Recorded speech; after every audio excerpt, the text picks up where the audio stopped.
ਗੁਰੂ ਨਾਨਕ ਪਾਦ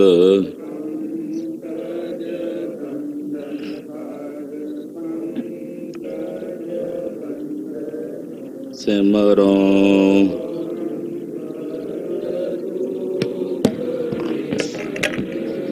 ਗੁਰ ਅਮਰਦਾਸ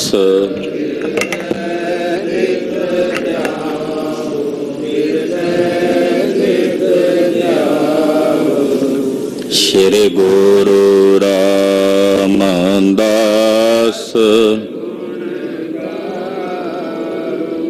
ਗੁਰੂ ਅਰਜਨ ਬਿਗਨਨ ਕੇ ਬਿਗਨਨ ਹਰ ਗੋਬਿੰਦ ਸ਼ੁਭ ਮਤ ਪ੍ਰਕਾਸ਼ਕ ਸ਼੍ਰੀ ਹਰਿ ਰਾਏ ਨਾਮੋ ਕਰ ਜੋਰੀ ਨਾਮੋ ਕਰ ਜੋਰੀ ਸ਼੍ਰੀ ਹਰਿ ਕ੍ਰਿਸ਼ਨ ਮਨਾਉ ਬਹੁਰੀ ਤੇਗ ਬਹਾਦਰ ਪਰਮ ਕਿਰਪਾਲਾ ਜੀ ਪਰਮ ਕਿਰਪਾਲਾ ਸ਼੍ਰੀ ਗੁਰੂ ਗੋਬਿੰਦ ਸਿੰਘ ਬੇਸਾਲਾ ਤਰੋਂ ਤਰਾ ਪਰ ਪੁੰਨ ਪੁੰਨ ਸੀਸਾ ਜੀ ਪੁੰਨ ਪੁੰਨ ਸੀਸਾ ਬੰਦੋਂ ਬਾਰ ਬਾਰ ਜਗਦੀਸਾ ਏਕੰਕਾਰ ਸਤਿਗੁਰੂ ਤੇ ਪ੍ਰਸਾਦ ਸਚ ਹੋਏ ਵਾਹਿਗੁਰੂ ਜੀ ਕੀ ਫਤਿਹ ਹੈ ਬੇਗਨ ਬਿਲਾਸਨ ਸੋਏ ਜਿਸ ਮਹਿ ਅੰਮ੍ਰਿਤ ਗਿਆਨ ਹੈ ਮਾਨਕ ਭਗਤ ਬੈਰਾਗ ਗੁਰੂ ਗ੍ਰੰਥ ਸਾਹਿਬ ਉਦਦ ਬੰਦੋਂ ਕਰ ਅਨੁਰਾਗ ਗੁਰੂ ਗ੍ਰੰਥ ਸਾਹਿਬ ਉਦਦ ਬੰਦੋਂ ਕਰ ਅਨੁਰਾਗ। ਸਤਨਾਮ ਸ੍ਰੀ ਵਾਹਿਗੁਰੂ ਸਾਹਿਬ ਜੀ। ਦੋਹਰਾ ਤ੍ਰਿਣ ਦਾਨਾ ਪਹੁੰਚਾਏ ਕਰ ਸੇਵ ਕਰੀ ਬਹੁਰੀਤ ਆਨਿਓ ਭੋਜਨ ਤਿਆਰ ਕਰ ਬਹੁ ਸਵਾਦਲ ਧਰ ਪ੍ਰੀਤ। ਵਾਹਿਗੁਰੂ ਜੀ ਕਾ ਖਾਲਸਾ ਵਾਹਿਗੁਰੂ ਜੀ ਕੀ ਫਤਿਹ। ਪਤਿਤ ਪਾਵਨ ਭਗਤ ਵਛਲ ਕਿਰਪਾ ਨਿਧਾਨ ਅਨਾਥ ਨਾਥ ਜਗਤ ਗੁਰੂ ਸਰਬ ਸਾਂਝੀ ਵਾਲਤਾ ਦੇ ਸਾਂਝੇ ਰਹਿਬਰ ਅਸਮਾਦ ਜੈਸੇ ਕਲਯੁਗੀ ਜੀਵਾਂ ਦੇ ਉਧਾਰ ਕਰਤਾ ਮਿਹਰਬਾਨ ਜਗਤ ਸਾਈਂ। ਬਾਣੀ ਗੁਰੂ ਗੁਰੂ ਹੈ ਬਾਣੀ ਵਿੱਚ ਬਾਣੀ ਅੰਮ੍ਰਿਤ ਸਾਰੇ ਗੁਰਬਾਣੀ ਕਹੈ ਸੇਵਕ ਜਨ ਮਾਨੈ ਪ੍ਰਤਖ ਗੁਰੂ ਨਿਸਤਾਰੇ। ਐਸੇ ਦੀਨ ਦਿਆਲ ਭਗਤ ਵਛਲ ਸਤਿਗੁਰੂ ਸ੍ਰੀ ਗੁਰੂ ਗ੍ਰੰਥ ਸਾਹਿਬ ਜੀ ਮਹਾਰਾਜ ਜੀ ਦੀ ਪਾਵਨ ਪਵਿੱਤਰ ਹਜ਼ੂਰੀ 'ਚ ਸਜ ਬੈਠੀ ਜੁੜ ਬੈਠੀ ਗੁਰੂ ਕਾ ਖਾਸ ਰੂਪ ਗੁਰੂ ਖਾਲਸਾ ਸਾਧ ਸੰਗਤ ਜੀਓ। ਤਿਲਕ ਤੇ ਜੰਜੂ ਦੇ ਰਾਖੇ ਸਤਿਗੁਰੂ ਨੌਵੇਂ ਪਾਤਸ਼ਾਹ ਵੈਰਾਗ ਤਿਆਗ ਤੇ ਅਨੁਰਾਗ ਦੀ ਮੂਰਤ ਸਤਿਗੁਰੂ ਧੰਨ ਧੰਨ ਸ੍ਰੀ ਗੁਰੂ ਤੇਗ ਬਹਾਦਰ ਸਾਹਿਬ ਜੀ ਮਹਾਰਾਜ ਜੀ ਦੇ ਪਾਵਨ ਪਵਿੱਤਰ ਚਰਨ ਛੋਹ ਪ੍ਰਾਪਤ ਇਤਿਹਾਸਕ ਸਥਾਨ ਤੇ ਨਿਤਾ ਪ੍ਰਤੀ ਹਾਜ਼ਰੀਆਂ ਭਰ ਕੇ ਜੁੜ ਕੇ ਸਾਹਿਬੇ ਕਮਾਲ ਗੁਰੂ ਕਲਗੀਧਰ ਪੰਥ ਦੇ ਵਾਲੀ ਚਟਿਆਂ ਬਾਜਾਂ ਵਾਲੇ ਸਤਿਗੁਰੂ ਸ਼੍ਰੀ ਗੁਰੂ ਗੋਬਿੰਦ ਸਿੰਘ ਸਾਹਿਬ ਜੀ ਮਹਾਰਾਜ ਜੀ ਦੇ ਪਵਿੱਤਰ ਪਾਵਨ ਇਤਿਹਾਸ ਦੀ ਲੜੀਵਾਰ ਕਥਾ ਆਪ ਜੀ ਬਹੁਤ ਹੀ ਅਦਬ ਸਤਿਕਾਰ ਤੇ ਸ਼ਰਧਾ ਸਹਿਤ ਸਰਵਣ ਕਰਦੇ। ਕਲਗੀਧਰ ਸੁਆਮੀ ਜੀ ਦੀਨੇ ਨਗਰ ਤੋਂ ਚੱਲ ਕੇ ਰਸਤੇ ਵਿੱਚ ਕੁਝ ਨਗਰਾਂ ਨੂੰ ਪਵਿੱਤਰ ਕਰਦਿਆਂ ਭਗਤਾ ਭਾਈ ਕਾ ਨਗਰ ਹੈ, ਇੱਥੇ ਪਹੁੰਚੇ ਹਨ। ਨਗਰ ਦੇ ਵਾਰ-ਵਾਰ ਸਤਿਗੁਰੂ ਜੀ ਨੇ ਇੱਕ ਪਿੱਪਲ ਦੇ ਦਰਖਤ ਥੱਲੇ ਆਪਣਾ ਉਤਾਰਾ ਕੀਤਾ ਹੈ। ਇੱਕ ਖੂਹ ਉਸ ਜਗ੍ਹਾ ਤੇ ਲੱਗ ਰਿਹਾ ਸੀ। ਵੇਖ ਕੇ ਸਤਿਗੁਰਾਂ ਨੇ ਪੁੱਛਿਆ, ਭਾਈ ਇਹ ਖੂਹ ਕਿਸ ਦਾ ਹੈ, ਕੌਣ ਲਵਾ ਰਿਹਾ ਹੈ? ਆਖਿਆ, ਜੀ ਇਹ ਖੂਹ ਭਾਈ ਭਗਤੇ ਦਾ ਹੈ, ਉਹਨਾਂ ਦੀ ਬੰਸ ਲਵਾ ਰਹੀ ਹੈ। ਮਹਾਰਾਜ ਜੀ ਨੇ ਮੁਸਕਰਾਉਂਦਿਆਂ ਬਚਨ ਕੀਤਾ, ਦਮ ਲੱਗਣ ਪਾਤਸ਼ਾਹ ਦੇ ਸਾਬਣ ਗਰਾਂ ਦਾ ਨਾਉ। ਸਿੱਖਾਂ ਨੇ ਸ਼ੰਕਾ ਕੀਤਾ, ਗੁਰਦੇਵ ਨੇ ਸ਼ੰਕਾ ਨਿਵਾਰਿਆ ਕਿ ਕਿਵੇਂ ਇੱਟਾਂ ਆਈਆਂ ਹਨ ਲਾਹੌਰ ਸ਼ਹਿਰ ਤੋਂ। ਦੀਵਾਨ ਭਾਈ ਰਾਮੂ ਨੇ ਕਿਵੇਂ ਸੇਵਾ ਟਹਿਲ ਕੀਤੀ। ਸੁਣ ਕੇ ਸਿੱਖ ਅਚਰਜ ਹੋਏ। ਉਹ ਖੂਹ ਅੱਜ ਵੀ ਉੱਥੇ ਹੈ, ਉਸ ਨੂੰ ਭੂਤਾਂ ਦਾ ਖੂਹ ਕਿਹਾ ਜਾਂਦਾ ਹੈ। ਉਸ ਖੂਹ ਦਾ ਨਾਂ ਹੀ ਭੂਤਾਂ ਦਾ ਖੂਹ ਹੈ, ਕਿਉਂਕਿ ਉਹ ਭੂਤਾਂ ਦੀ ਉਸਾਰੀ ਦੇ ਨਾਲ ਬਣਿਆ ਹੈ, ਐਸਾ ਮੰਨਿਆ ਜਾਂਦਾ ਹੈ। ਇਤਿਹਾਸ ਵਿੱਚ ਇਹੀ ਬਚਨ ਆ ਰਹੇ ਨੇ। ਜਦੋਂ ਭਾਈ ਭਗਤਾ ਜੀ ਦੀ ਵੰਸ਼ ਨੂੰ ਪਤਾ ਲੱਗਾ ਇਹ ਭਾਈ ਬਹਿਲੋ ਕੇ ਹਨ, 5 ਭਰਾ ਮਹਾਰਾਜ ਜੀ ਦੇ ਚਰਨਾਂ 'ਚ ਹਾਜ਼ਰ ਹੋਏ। ਭਾਈ ਗੁਰਦਾਸ ਜੀ, ਤਾਰਾ ਭਾਰਾ ਜੀ ਹੋਣੀ ਗੁਰਦੇਵ ਕੋਲ ਆ ਕੇ ਬੇਨਤੀ ਕੀਤੀ, ਮਹਾਰਾਜ ਕਿਸੇ ਨੇ ਇਦਾਂ ਹੀ ਕਹਿ ਦਿੱਤਾ ਵੀ ਇਹ ਖੂਹ ਸਾਡਾ ਹੈ। ਪਾਤਸ਼ਾਹ ਸਾਡੇ ਘਰ ਇਹ ਇਕੱਲੇ ਖੂਹ ਦੀ ਬਾਤ ਨਹੀਂ, ਸਾਡੇ ਕੋਲ ਜੋ ਕੁਝ ਵੀ ਹੈ ਤੁਹਾਡਾ ਹੈ। ਕਿਰਪਾ ਕਰੋ ਸਾਡੇ ਘਰ ਪਾ ਕੇ ਆਪਣੇ ਚਰਨ ਪਾ ਕੇ ਘਰ ਪਵਿੱਤਰ ਕਰੋ। ਇਹਨਾਂ ਦੇ ਗ੍ਰਹਿ ਵਿਖੇ ਸਤਿਗੁਰਾਂ ਨੇ ਚਰਨ ਪਾਏ। ਮੁੜ ਕੇ ਬਾਹਰ ਫਿਰ ਇਸੇ ਆਸਣ ਤੇ ਪਿੱਪਲ ਦੇ ਦਰਖਤ ਥੱਲੇ ਬੈਠ ਗਏ। ਭਾਈ ਬਹਿਲੋ ਦੇ ਪੋਤਰਿਆਂ ਨੇ ਮਹਾਰਾਜ ਸੱਚੇ ਪਾਤਸ਼ਾਹ ਜੀ ਦੀ ਬੜੀ ਸੇਵਾ ਟਹਿਲ ਕੀਤੀ ਹੈ। ਆਓ ਮਨ ਬਿਰਤੀਆਂ ਇਕਾਗਰ ਕਰਕੇ ਸਤਿਗੁਰੂ ਕਲਗੀਧਰ ਜੀ ਦਾ ਪਵਿੱਤਰ ਇਤਿਹਾਸ ਸਰਵਣ ਕਰੀਏ। ਇਹ ਕਥਾ ਸਤਿਗੁਰਾਂ ਦੇ ਮਾਲਵੇ ਰਟਨ ਦੀ ਕਥਾ ਹੈ ਕਿ ਮਾਲਵੇ ਦੇ ਇਲਾਕੇ 'ਚ ਬਹੁਤ ਸਾਰੇ ਨਗਰਾਂ 'ਚ ਸਤਿਗੁਰੂ ਜੀ ਵਿਚਰੇ ਹਨ। ਮਨ ਬਿਰਤੀਆਂ ਗੁਰੂ ਦੇਵ ਦੇ ਪਵਿੱਤਰ ਚਰਨਾਂ ਨਾਲ ਜੋੜਦਿਆਂ ਰਸਨਾ ਨੂੰ ਪਵਿੱਤਰ ਕਰਦਿਆਂ ਆਖੀਏ ਜੀ, ਸਤਨਾਮ ਸ੍ਰੀ ਵਾਹਿਗੁਰੂ ਸਾਹਿਬ ਜੀ। ਸਤਨਾਮ ਸ੍ਰੀ ਵਾਹਿਗੁਰੂ ਸਾਹਿਬ ਜੀ। ਦੋਹਰਾ ਤ੍ਰਿਣ ਦਾਨਾ ਪਹੁੰਚਾਏ ਕਰ, ਸੇਵ ਕਰੀ ਬਹੁਰੀਤ। ਤ੍ਰਿਣ ਯਾਨੀ ਕਿ ਘੋੜਿਆਂ ਵਾਸਤੇ ਘਾਹ ਪੱਠੇ ਦਾ ਪ੍ਰਬੰਧ, ਘੋੜਿਆਂ ਲਈ ਦਾਣਾ ਆਦਿਕ, ਇਹਦੀ ਸੇਵਾ ਟਹਿਲ ਜਿਹੜੀ ਹੈ ਉਹ ਭਾਈ ਬਹਿਲੋਕਿਆਂ ਨੇ ਕੀਤੀ ਹੈ। ਹੋਰ ਬਹੁਤ ਪ੍ਰਕਾਰ ਦੀ ਜਿਹੜੀ ਸੇਵਾ ਹੈ ਉਹ ਕੀਤੀ ਹੈ। ਆਨਿਓ ਭੋਜਨ ਤਿਆਰ ਕਰ, ਬਹੁ ਸਵਾਦਲ ਧਰ ਪ੍ਰੀਤ।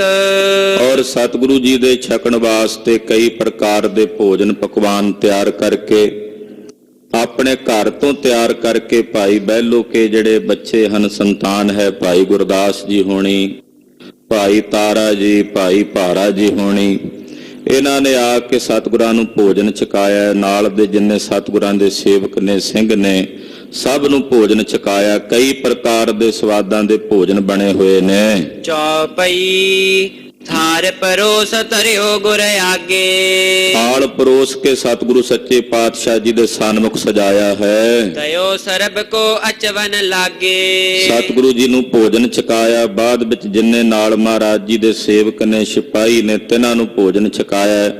ਬੜੇ ਪਿਆਰ ਨਾਲ ਸਤਿਕਾਰ ਨਾਲ ਭੋਜਨ ਛਕਣ ਲੱਗੇ ਹਨ। ਤ੍ਰਿਪਤ ਪਾਨ ਕਰ ਪਾਨੀ ਪਾਨ, ਔਰ ਭੋਜਨ ਛਕ ਕੇ ਤ੍ਰਿਪਤ ਹੋ ਕੇ ਜਲ ਛਕਿਆ। ਫਿਰ ਜਲ ਨਾਲ ਹੱਥ ਤਗੜੇ ਕੀਤੇ ਹਨ, ਯਾਨੀ ਕਿ ਹੱਥ ਧੋਏ ਹਨ। ਕਰੇ ਪਖਾਰਨ ਗੁਰ ਭਗਵਾਨ, ਸਤਿਗੁਰੂ ਜੀ ਨੇ ਚੂੜਾ ਕੀਤਾ, ਫਿਰ ਹੱਥ ਤਗੜੇ ਕੀਤੇ, ਜਲ ਵਰਤਿਆ ਹੈ। ਸੁਪਤ ਜਥਾ ਸੁਖ ਨਿਸਕੇ ਮਾਹੀ, ਰਾਤ ਪੈ ਚੁੱਕੀ ਸੀ। ਰਾਤ ਨੂੰ ਸਤਿਗੁਰੂ ਜੀ ਆਪਣੇ ਪਲੰਘਿਆਂ ਤੇ ਬਿਰਾਜਮਾਨ ਹੋਏ। ਸਾਰੇ ਸੇਵਾਦਾਰ ਮਹਾਰਾਜ ਜੀ ਦੇ ਟਹਿਲੂਏ ਸਿਪਾਹੀ ਸਿੱਖ ਸਾਰੇ ਆਪੋ ਆਪਣੇ ਆਸਣਾਂ ਤੇ ਬਿਰਾਜੇ ਨੇ। ਕਲਗੀਧਰ ਜੀ ਆਪਣੇ ਸੁਖਾਸਣਾ ਤੇ ਬਿਰਾਜੇ ਹਨ। ਭਈ ਪ੍ਰਾਤ ਜਾਗਰਤ ਚਿਤ ਚਾਹੀ। ਰਾਤ ਬਤੀਤ ਹੋ ਗਈ, ਪਹਿਰ ਰਾਤ ਰਹਿੰਦੇ ਅੰਮ੍ਰਿਤ ਵੇਲੇ ਸਤਿਗੁਰੂ ਸੱਚੇ ਪਾਤਸ਼ਾਹ ਜੀ ਨੇ ਉੱਠਣ ਵਾਸਤੇ, ਕਿਉਂਕਿ ਗੁਰਦੇਵ ਦਾ ਨਿਯਮ ਹੈ, ਪਾਤਸ਼ਾਹ ਗੁਰੂ ਕਲਗੀਧਰ ਜੀ ਦਾ, ਤੋ ਪਾਤਸ਼ਾਹ ਜੀ ਉੱਠੇ ਨੇ, ਤਿਆਰ ਬਰ ਤਿਆਰ ਹੋਏ ਨੇ। ਸੋਚ ਇਸ਼ਨਾਨ ਠਾਨ ਗੁਰ ਬੈਸੇ। ਜਾ ਕੇ ਸਤਿਗੁਰੂ ਜੀ ਨੇ ਸੋਚ ਇਸ਼ਨਾਨ ਕੀਤਾ, ਸਰੀਰ ਦੀ ਕਿਰਿਆ ਸੋਧ ਕੇ ਇਸ਼ਨਾਨ ਪਾਨ ਕਰਕੇ ਸੋਹਣੇ ਬਸਤਰ ਸਰੀਰ ਤੇ ਧਾਰਨ ਕਰਕੇ ਮਹਾਰਾਜ ਜੀ ਆਪਣੇ ਆਸਣ ਤੇ ਆ ਕੇ ਸਜ ਗਏ ਹਨ। ਨੇਤਰ ਮੁੰਦ ਕੇ ਆਪਣੇ ਨਿਜ ਧਿਆਨ ਪਰਾਇਣ ਹੋਏ ਨੇ। ਆਪਣੇ ਨਿਜਾ ਆਨੰਦ ਵਿੱਚ ਸਤਿਗੁਰੂ ਕਲਗੀਧਰ ਪਾਤਸ਼ਾਹ ਜੀ ਅਭੇਦ ਹੋਏ ਹਨ। ਪੰਚੋ ਭਰਾਤ ਆਏ ਕਰ ਤੈਸੇ। ਇੰਨੇ ਨੂੰ ਥੋੜੀ ਜੀ ਲੋ ਲੱਗੀ, ਦਿਨ ਚੜਿਆ ਤੇ ਪੰਜੇ ਭਰਾ ਜੋ ਭਾਈ ਭਗਤੇ ਦੀ ਸੰਤਾਨ ਭਾਈ ਬਹਿਲੋ ਕੀ ਅੰਸ਼ ਵੰਸ਼ ਹਨ, ਇਹ ਪੰਜੇ ਭਰਾ ਭਾਈ ਗੁਰਦਾਸ ਜੀ ਦੇ ਸਮੇਤ ਚੱਲ ਕੇ ਸਤਿਗੁਰਾਂ ਦੇ ਚਰਨਾਂ ਵਿੱਚ ਹਾਜ਼ਰ ਹੋਏ। ਮਾਨ ਸਿੰਘ ਤਬ ਬੂਜੀ ਬਾਤ। ਸਤਿਗੁਰੂ ਜੀ ਦੇ ਬੜੇ ਪਿਆਰੇ ਸਿੰਘ ਸਨ ਭਾਈ ਮਾਨ ਸਿੰਘ ਜੀ। ਮਾਨ ਸਿੰਘ ਜੀ ਮਹਾਰਾਜ ਜੀ ਦੇ ਲਾਗੇ ਬੈਠੇ ਕਲਗੀਧਰ ਜੀ ਦੇ। ਇਹ ਚਮਕੌਰ ਦੀ ਗੜੀ ਚੋਂ ਸਤਿਗੁਰਾਂ ਦੇ ਨਾਲ ਹੀ ਆਏ ਸਨ ਭਾਈ ਮਾਨ ਸਿੰਘ ਜੀ। ਤੋਂ ਭਾਈ ਦਇਆ ਸਿੰਘ ਧਰਮ ਸਿੰਘ ਜੀ ਹੋਣਾ ਨੂੰ ਤਾਂ ਜ਼ਫਰਨਾਮਾ ਦੇ ਕੇ ਭੇਜਿਆ, ਤੇ ਮਾਨ ਸਿੰਘ ਜੀ ਸਤਿਗੁਰਾਂ ਦੇ ਨਾਲ ਹੀ ਸੀ।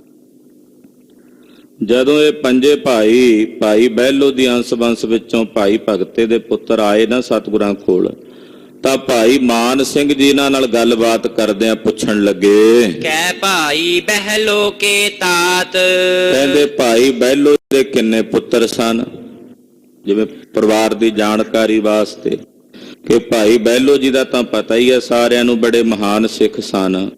ਉਹਨਾਂ ਦੇ ਅੱਗੋਂ ਕਿੰਨੇ ਪੁੱਤਰ ਸੀ? ਪਿਤਾ ਤੁਮਾਰੋ ਨਾਮ ਸੋ ਕੌਣ। ਤੇ ਤੁਸੀਂ ਕਿਹਦੀ ਅੱਗੋਂ ਸੰਤਾਨ ਹੋ? ਤੁਹਾਡੇ ਪਿਤਾ ਦਾ ਕੀ ਨਾਮ ਹੈ? ਕਹੋ ਬੰਸ ਕੀ ਗਾਥਾ ਜੌਨ। ਤੇ ਹੇ ਭਾਈ ਗੁਰਦਾਸ ਜੀ, ਤੁਸੀਂ ਆਪਣੇ ਬੰਸ ਦੀ ਗਾਥਾ ਸੁਣਾਓ, ਕਿਉਂਕਿ ਤੁਹਾਡਾ ਬੰਸ ਬੜਾ ਸ਼੍ਰੋਮਣੀ ਹੈ, ਉੱਤਮ ਹੈ। ਭਾਈ ਬਹਿਲੋ ਦੀ ਤੁਸੀਂ ਅੰਸ਼ ਵੰਸ਼ ਹੋ।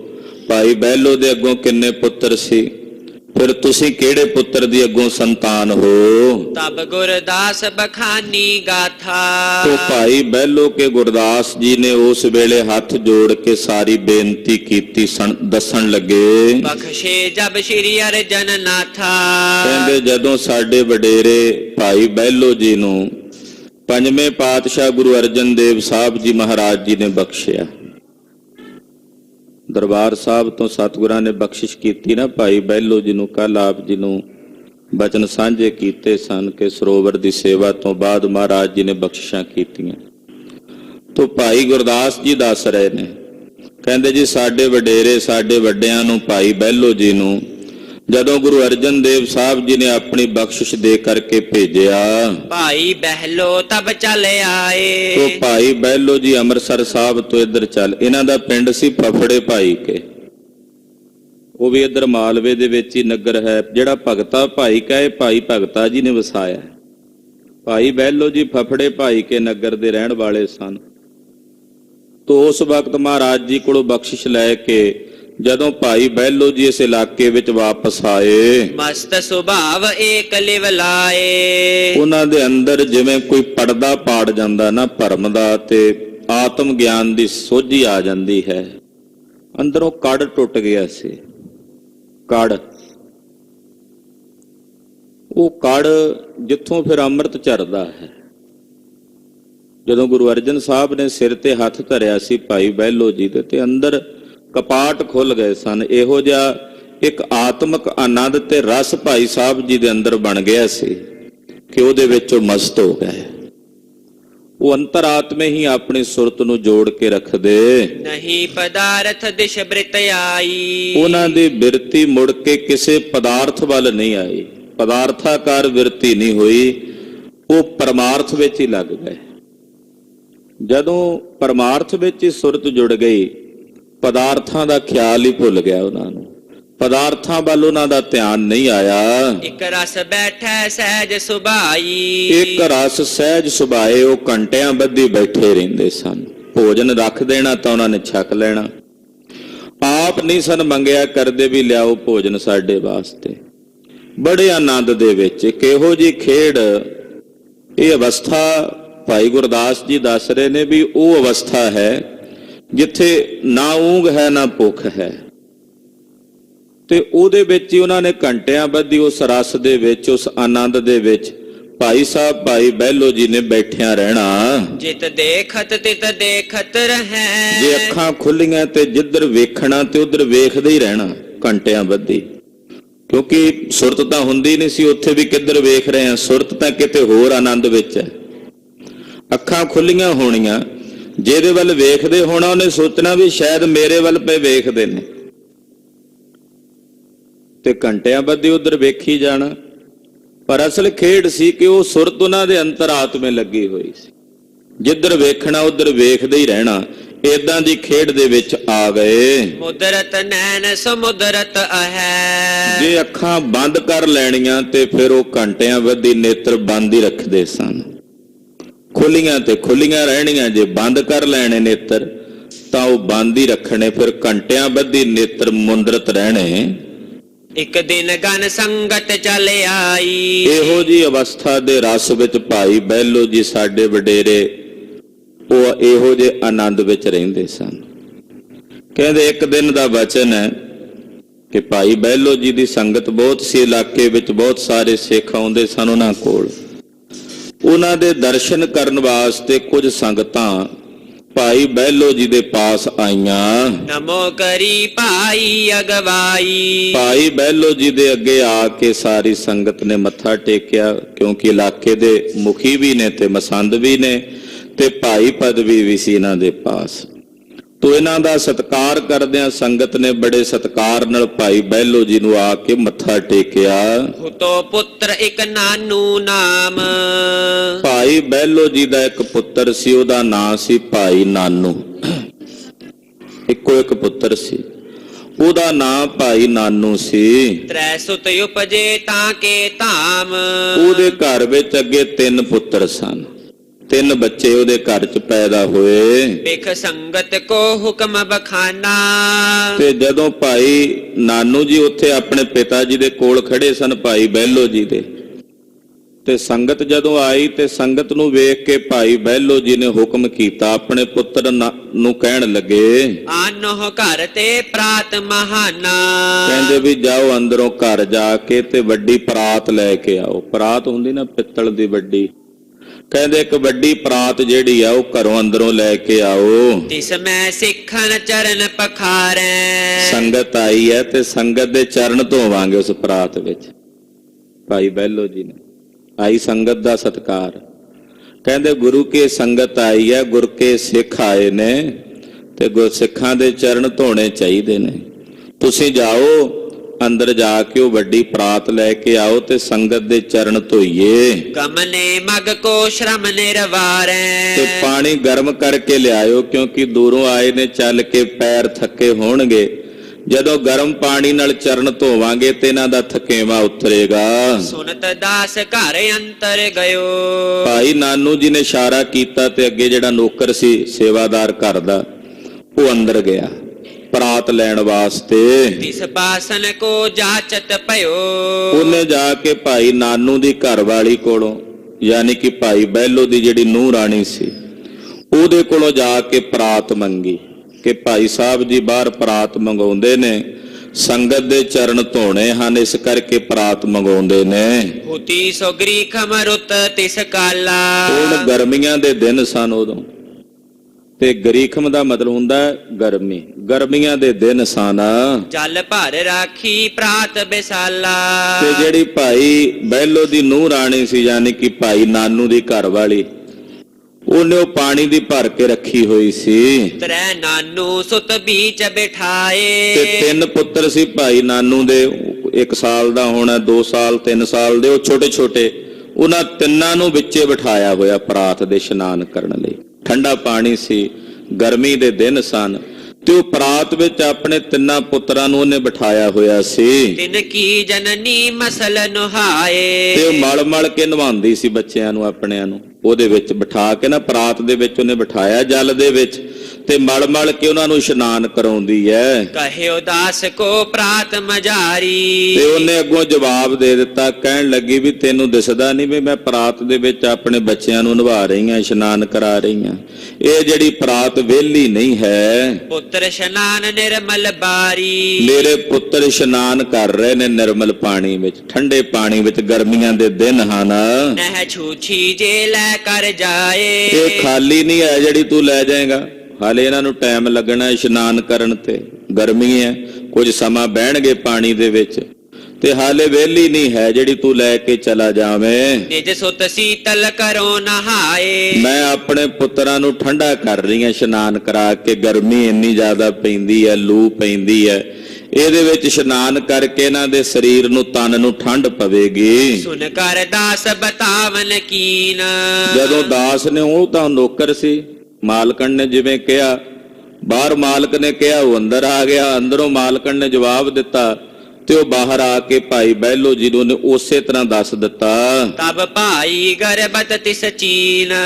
ਭਾਈ ਬਹਿਲੋ ਜੀ ਨੇ ਵੇਖਿਆ ਕਿ ਹੰਕਾਰ ਦੇ ਵਿੱਚ ਹੈ, ਕਿ ਸੰਗਤ ਤੋਂ ਵੱਡਾ ਤਾਂ ਨਹੀਂ ਹੈ ਕੋਈ, ਤੇ ਗਰਬਤ ਹੰਕਾਰ ਦੇ ਵਿੱਚ ਉਹਨੇ ਇਹ ਗੱਲ ਕਹੀ ਹੈ। ਬੇਮੁਖਤਾ ਗੁਰ ਤੇ ਇਨ ਧਾਰੀ। ਭਾਈ ਬਹਿਲੋ ਜੀ ਨੇ ਸੋਚਿਆ ਵੀ ਹੰਕਾਰ ਦੇ ਵਿੱਚ ਇਹਨਾਂ ਨੇ ਗੁਰੂ ਘਰ ਤੋਂ ਬੇਮੁਖਤਾ ਧਾਰਨ ਕਰ ਲਈ, ਇਹਨਾਂ ਨੂੰ ਹਉਮੈ ਆ ਗਈ ਹੈ, ਔਰ ਗੁਰੂ ਘਰ ਤੋਂ ਇਹਨਾਂ ਨੇ ਬੇਮੁਖਤਾ ਦੀ ਜਿਹੜੀ ਬਿਰਤੀ ਹੈ ਉਹ ਧਾਰਨ ਕੀਤੀ ਹੈ। ਪੁੱਤਰਨ ਹਿਤ ਬੋਲਤ ਹੰਕਾਰੀ। ਤੇ ਆਪਣੇ ਪੁੱਤਰਾਂ ਦੇ ਹਿੱਤ ਵਿੱਚ ਵੀ ਮੇਰੇ 3 ਪੁੱਤਰ ਨੇ, ਇਹਦੇ ਹੰਕਾਰ ਦੇ ਵਿੱਚ, ਹੈਂਕੜ ਦੇ ਵਿੱਚ ਹੈ। ਤੋ ਬਾਲਕ ਮ੍ਰਿਤ ਪਾਏ ਸਿਧੈ ਹੈ। ਤੇ ਬਾਬਾ ਜੀ ਨੇ, ਭਾਈ ਬਹਿਲੋ ਜੀ ਨੇ ਸੁਭਾਵਕ ਹੀ ਕਿਹਾ ਕਿ ਜਿਨ੍ਹਾਂ ਪੁੱਤਰਾਂ ਦਾ ਮਾਣ ਕਰਦੀ ਆ ਉਹ ਤਿੰਨੇ ਹੀ ਚਲਾਣੇ ਕਰ ਜਾਣਗੇ, ਉਹ ਤਿੰਨੇ ਹੀ ਨਾ ਰਹਿਣਗੇ। ਏਦਾਂ ਭਾਈ ਬਹਿਲੋ ਨੇ ਸੁਭਾਵਕ ਕੇ, ਕੋਈ ਸਰਾਪ ਨਹੀਂ ਕਹਿ ਸਕਦੇ, ਏਦਾਂ ਕਹਿ ਸਕਦੇ ਆ ਵੀ ਜਿਹੜਾ ਹੋਣੀ ਸੀ ਉਹ ਉਹਨਾਂ ਦੀ ਰਸਨਾ ਤੋਂ ਸੁੱਤੇ ਸਿੱਧ ਵਰਤ ਗਈ, ਕਿਉਂਕਿ ਗੁਰੂ ਕੀ ਸੰਗਤ ਦਾ ਨਿਰਾਦਰ ਕੀਤਾ। ਇੱਕ ਐਸਾ ਬਚਨ ਇਤਿਹਾਸ ਵਿੱਚ 6ਵੇਂ ਗੁਰਦੇਵ ਦੇ ਸਮੇਂ ਵੀ ਆਉਂਦਾ, ਜਦੋਂ ਮਾਤਾ ਜੀ ਨੇ ਮਠਿਆਈ ਦੇਣੋਂ ਨਾ ਕਰ ਦਿੱਤੀ ਸੀ ਤੇ ਬਰਾਤ ਛਕੇਗੀ, ਤੇ ਮਹਾਰਾਜ ਗੁਰੂ ਹਰਗੋਬਿੰਦ ਸਾਹਿਬ ਨੇ ਕਿਹਾ ਜਿਹੜੀ ਮਠਿਆਈ ਸਾਡੀ ਸੰਗਤ ਵਾਸਤੇ ਨਹੀਂ, ਉਹ ਬਰਾਤ ਵਾਸਤੇ ਵੀ ਨਹੀਂ, ਹੁਣੇ ਤਾਂ ਤੁਰਕ ਹੀ ਛਣ ਗਿਆ ਆ ਕੇ। ਉਧਰ ਬੀਬੀ ਵੀਰੋ ਦਾ ਵਿਆਹ ਸੀ ਤੇ ਤੁਰਕਾਂ ਦੀ ਫੌਜ ਆ ਗਈ। ਭਾਈ ਬਹਿਲੋ ਜੀ ਨੇ ਸੁਭਾਵਕ ਹੀ ਬਚਨ ਕੀਤਾ ਕਿ ਜਿਨ੍ਹਾਂ 3 ਪੁੱਤਰਾਂ ਦਾ ਮਾਣ ਕਰਕੇ ਨੇ ਸੰਗਤ ਤੋਂ ਬੇਮੁਖਤਾ ਕੀਤੀ ਹੈ, ਕਿ ਉਹਨੂੰ ਤਾਂ ਚਾਹੀਦਾ ਸੀ ਵੀ ਪਤਾ ਲੱਗਾ ਸੰਗਤ ਆਈ ਤੇ ਭੱਜ ਕੇ ਬਾਹਰ ਆਉਂਦੀ ਸੰਗਤ ਵਾਸਤੇ। ਉਹਨਾਂ 3 ਦੇ ਵਿੱਚ ਲੱਗੀ ਹੋਈ ਆ, ਉਹਨਾਂ ਦਾ ਮਾਣ ਕਰੀ ਬੈਠੀ ਆ, ਉਹ ਤਿੰਨੇ ਹੀ ਨਾ ਰਹਿਣਗੇ। ਇਹਾ ਪ੍ਰਾਤ ਭਰੀ ਰਹਿ ਜੈ ਹੈ। ਇਹ ਪ੍ਰਾਤ ਇੱਥੇ ਹੀ ਪਈ ਰਹਿ ਜਾਣੀ ਹੈ, ਉਹ 3 ਨਹੀਂ ਰਹਿਣੇ ਇੱਥੇ ਜਿਹੜੇ ਉਹਦੇ ਚ ਨਹਾਉਂਦੇ ਆ। ਇਹ ਪ੍ਰਾਤ ਇੱਥੇ ਹੀ ਧਰੀ ਰਹਿ ਜਾਣੀ ਹੈ। ਸਤ ਸੰਗਤ ਤੇ ਸੁਤ ਸ਼ੁਭ ਜਾਣੇ। ਇਹਨੇ ਸਾਧ ਸੰਗਤ ਨਾਲੋਂ ਆਪਣੇ ਪੁੱਤਰਾਂ ਨੂੰ ਸ਼ੁਭ ਜਾਣਿਆ। ਭਲਾ ਸਤ ਸੰਗਤ ਤੋਂ ਵੀ ਭਲਾ ਕੋਈ ਹੈ? ਸਤ ਸੰਗਤ ਨਾਲੋਂ ਇਹਨੇ ਆਪਣੇ ਪੁੱਤਰਾਂ ਨੂੰ ਸ਼ੁਭ ਜਾਣਿਆ।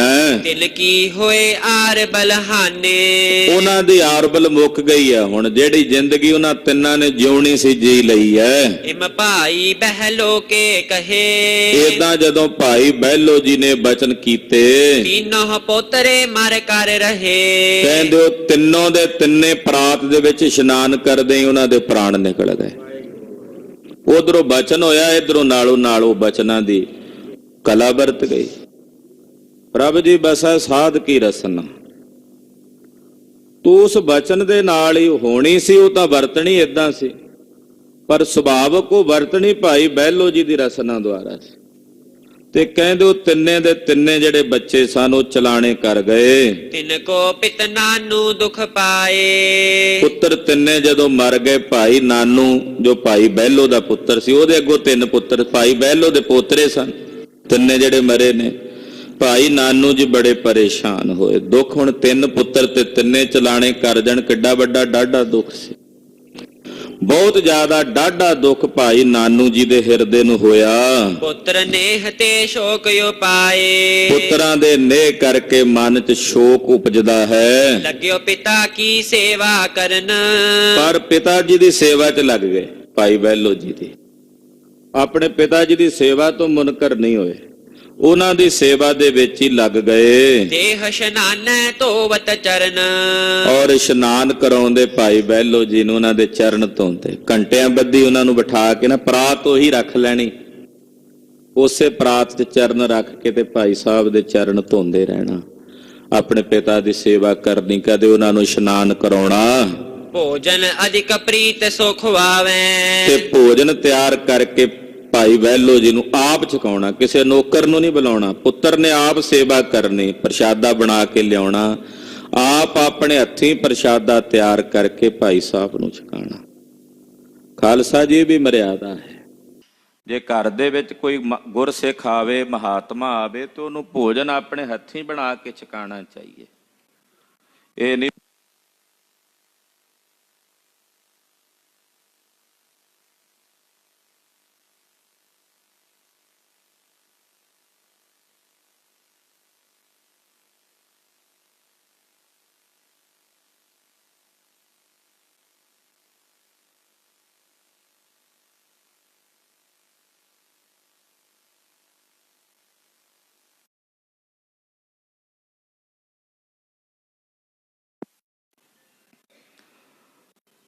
ਕਿ ਦਾਣਾ ਪਾਣੀ ਗੁਰੂ ਕਾ, ਟਹਿਲ ਪਾਣੀ ਸਿੱਖਾਂ ਸੇਵਕਾਂ ਕੀ।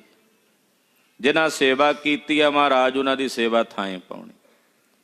ਰਾਜਾ ਕਹਿੰਦਾ ਜੀ ਤੁਸੀਂ ਸਾਡਾ ਨਾਂ ਨਹੀਂ ਲਿਆ, ਕਹਿੰਦੇ ਤੁਸੀਂ ਸੇਵਾ ਹੀ ਨਹੀਂ ਕੀਤੀ। ਜਿਨ੍ਹਾਂ ਸੇਵਾ ਕੀਤੀ ਆ ਭਾਈ, ਉਹਨਾਂ ਨੂੰ ਫਲ ਆਪੇ ਹੀ ਮਿਲ ਜਾਣਾ। ਸੇਵਾ ਤੁਹਾਡੇ ਨੌਕਰਾਂ ਚਾਕਰਾਂ ਨੇ ਕੀਤੀ ਹੈ, ਤੋ ਇਹ ਮਰਿਆਦਾ ਨਹੀਂ ਹੈ। ਜੇ ਘਰ 'ਚ ਗੁਰਸਿੱਖ ਹੋਣ, ਮਹਾਤਮਾ ਹੋਣ, ਤੇ ਭਾਈ ਆਪਣੇ ਹੱਥੀਂ ਭੋਜਨ ਤਿਆਰ ਕਰਕੇ ਉਹਨਾਂ ਨੂੰ ਛਕਾਉਣਾ। ਹਾਂ, ਸੰਗਤ ਬਹੁਤ ਜ਼ਿਆਦਾ ਹੋਵੇ ਫਿਰ ਕਈ ਵਾਰੀ ਮਜਬੂਰੀ ਹੁੰਦੀ ਹੈ, ਸਾਥ ਲੈਣਾ ਪੈਂਦਾ। ਭਾਈ ਨਾਨੂ ਜੀ ਨੇ ਆਪ ਸੇਵਾ ਕਰਨੀ, ਘਰ ਵਾਲੀ ਨੇ ਭੋਜਨ ਤਿਆਰ ਕਰਨਾ, ਭਾਈ ਸਾਹਿਬ ਨੇ ਭਾਈ ਬਹਿਲੋ ਜੀ ਨੂੰ, ਆਪਣੇ ਪਿਤਾ ਜੀ ਨੂੰ ਆਪਣੇ ਹੱਥੀਂ ਭੋਜਨ ਛਕਾਉਣਾ। ਇਤਿਆਦਿਕ ਸਭ ਸੇਵ ਕਮਾਵੈ। ਇਤਿਆਦਿਕ ਸਾਰੀਆਂ ਸੇਵਾਵਾਂ ਜਿਹੜੀਆਂ ਭਾਈ ਬਹਿਲੋ ਜੀ, ਕੱਪੜੇ ਵੀ ਆਪ ਧੋਣੇ ਪਿਤਾ ਦੇ, ਬਸਤਰ ਵੀ ਆਪ ਧੋਣੇ, ਇਸ਼ਨਾਨ ਉਹਨਾਂ ਨੂੰ ਆਪ ਕਰਾਉਣਾ, ਭੋਜਨ ਵੀ ਆਪ ਛਕਾਉਣਾ। ਪਿਤ ਪਰਿਅੰਕ ਕੇ ਹੋਏ ਕਰ ਤਰੇ। ਤੇ ਜਦੋਂ ਪਿਤਾ ਜੀ ਨੇ, ਭਾਈ ਬਹਿਲੋ ਜੀ ਨੇ ਪਲੰਗੇ ਤੇ ਪੈ ਜਾਣਾ, ਇਹਨਾਂ ਨੇ ਥੱਲੇ ਪਲੰਗੇ ਤੇ ਆਪ ਬੈਠੇ ਰਹਿਣਾ। ਹਾਂਜੀ, ਕਰ ਸੇਵਾ ਕੋ ਨਿਸ ਦਿਨ ਪਰੇ। ਔਰ ਰਾਤ ਨੂੰ ਸੌਣਾ ਤੇ ਪਲੰਗੇ ਦੇ ਥੱਲੇ ਹੀ, ਜਿੱਥੇ ਉੱਤੇ ਪਿਤਾ ਨੇ ਆਰਾਮ ਕਰਨਾ, ਭਾਈ ਸਾਹਿਬ ਨੇ, ਭਾਈ ਬਹਿਲੋ ਜਿਨ੍ਹਾਂ ਨੇ ਪਲੰਗੇ ਦੇ ਥੱਲੇ ਹੀ ਆਪਣਾ ਪਿਤਾ ਜੀ ਦੇ ਕੋਲ ਹੀ ਆਸਣ ਲਾਇਆ ਹੋਇਆ, ਤੇ ਉੱਥੇ ਹੀ ਪੈ ਜਾਣਾ ਪਿਤਾ ਜੀ ਦੀ ਸ਼ਰਨ 'ਚ, ਉਹਨਾਂ ਦੀ ਸੇਵਾ ਵਿੱਚ। ਦਿਨ ਰਾਤ ਉਹਨਾਂ ਦੇ ਪਲੰਗੇ ਦੇ ਕੋਲ ਰਹਿ ਕੇ ਸੇਵਾ ਕਰਨੀ। ਜਿਮ ਆਇਸ ਕੋ ਪਿਤਾ ਬਖਾਨੈ। ਜਿਵੇਂ ਪਿਤਾ ਜੀ ਹੁਕਮ ਕਰਦੇ ਨੇ। ਕਈ ਵਾਰ ਕੋਈ ਘਰ ਦੇ ਵਿੱਚ ਕੋਈ ਗੁਰਸਿੱਖ ਹੁੰਦਾ, ਮਹਾਤਮਾ ਹੁੰਦਾ ਨਾ, ਘਰਦਿਆਂ ਨੂੰ ਕਦਰ ਨਹੀਂ ਹੁੰਦੀ। ਇਹ ਦੇਵਨੇਤ ਸੁਭਾਵਕ ਹੁੰਦਾ। ਬਾਹਰ ਵਾਲਿਆਂ ਨੂੰ ਕਦਰ ਹੋ ਜਾਂਦੀ ਹੈ, ਘਰ ਵਾਲਿਆਂ ਨੂੰ ਨਹੀਂ ਵੀ ਹੁੰਦੀ ਕਈ ਵਾਰ।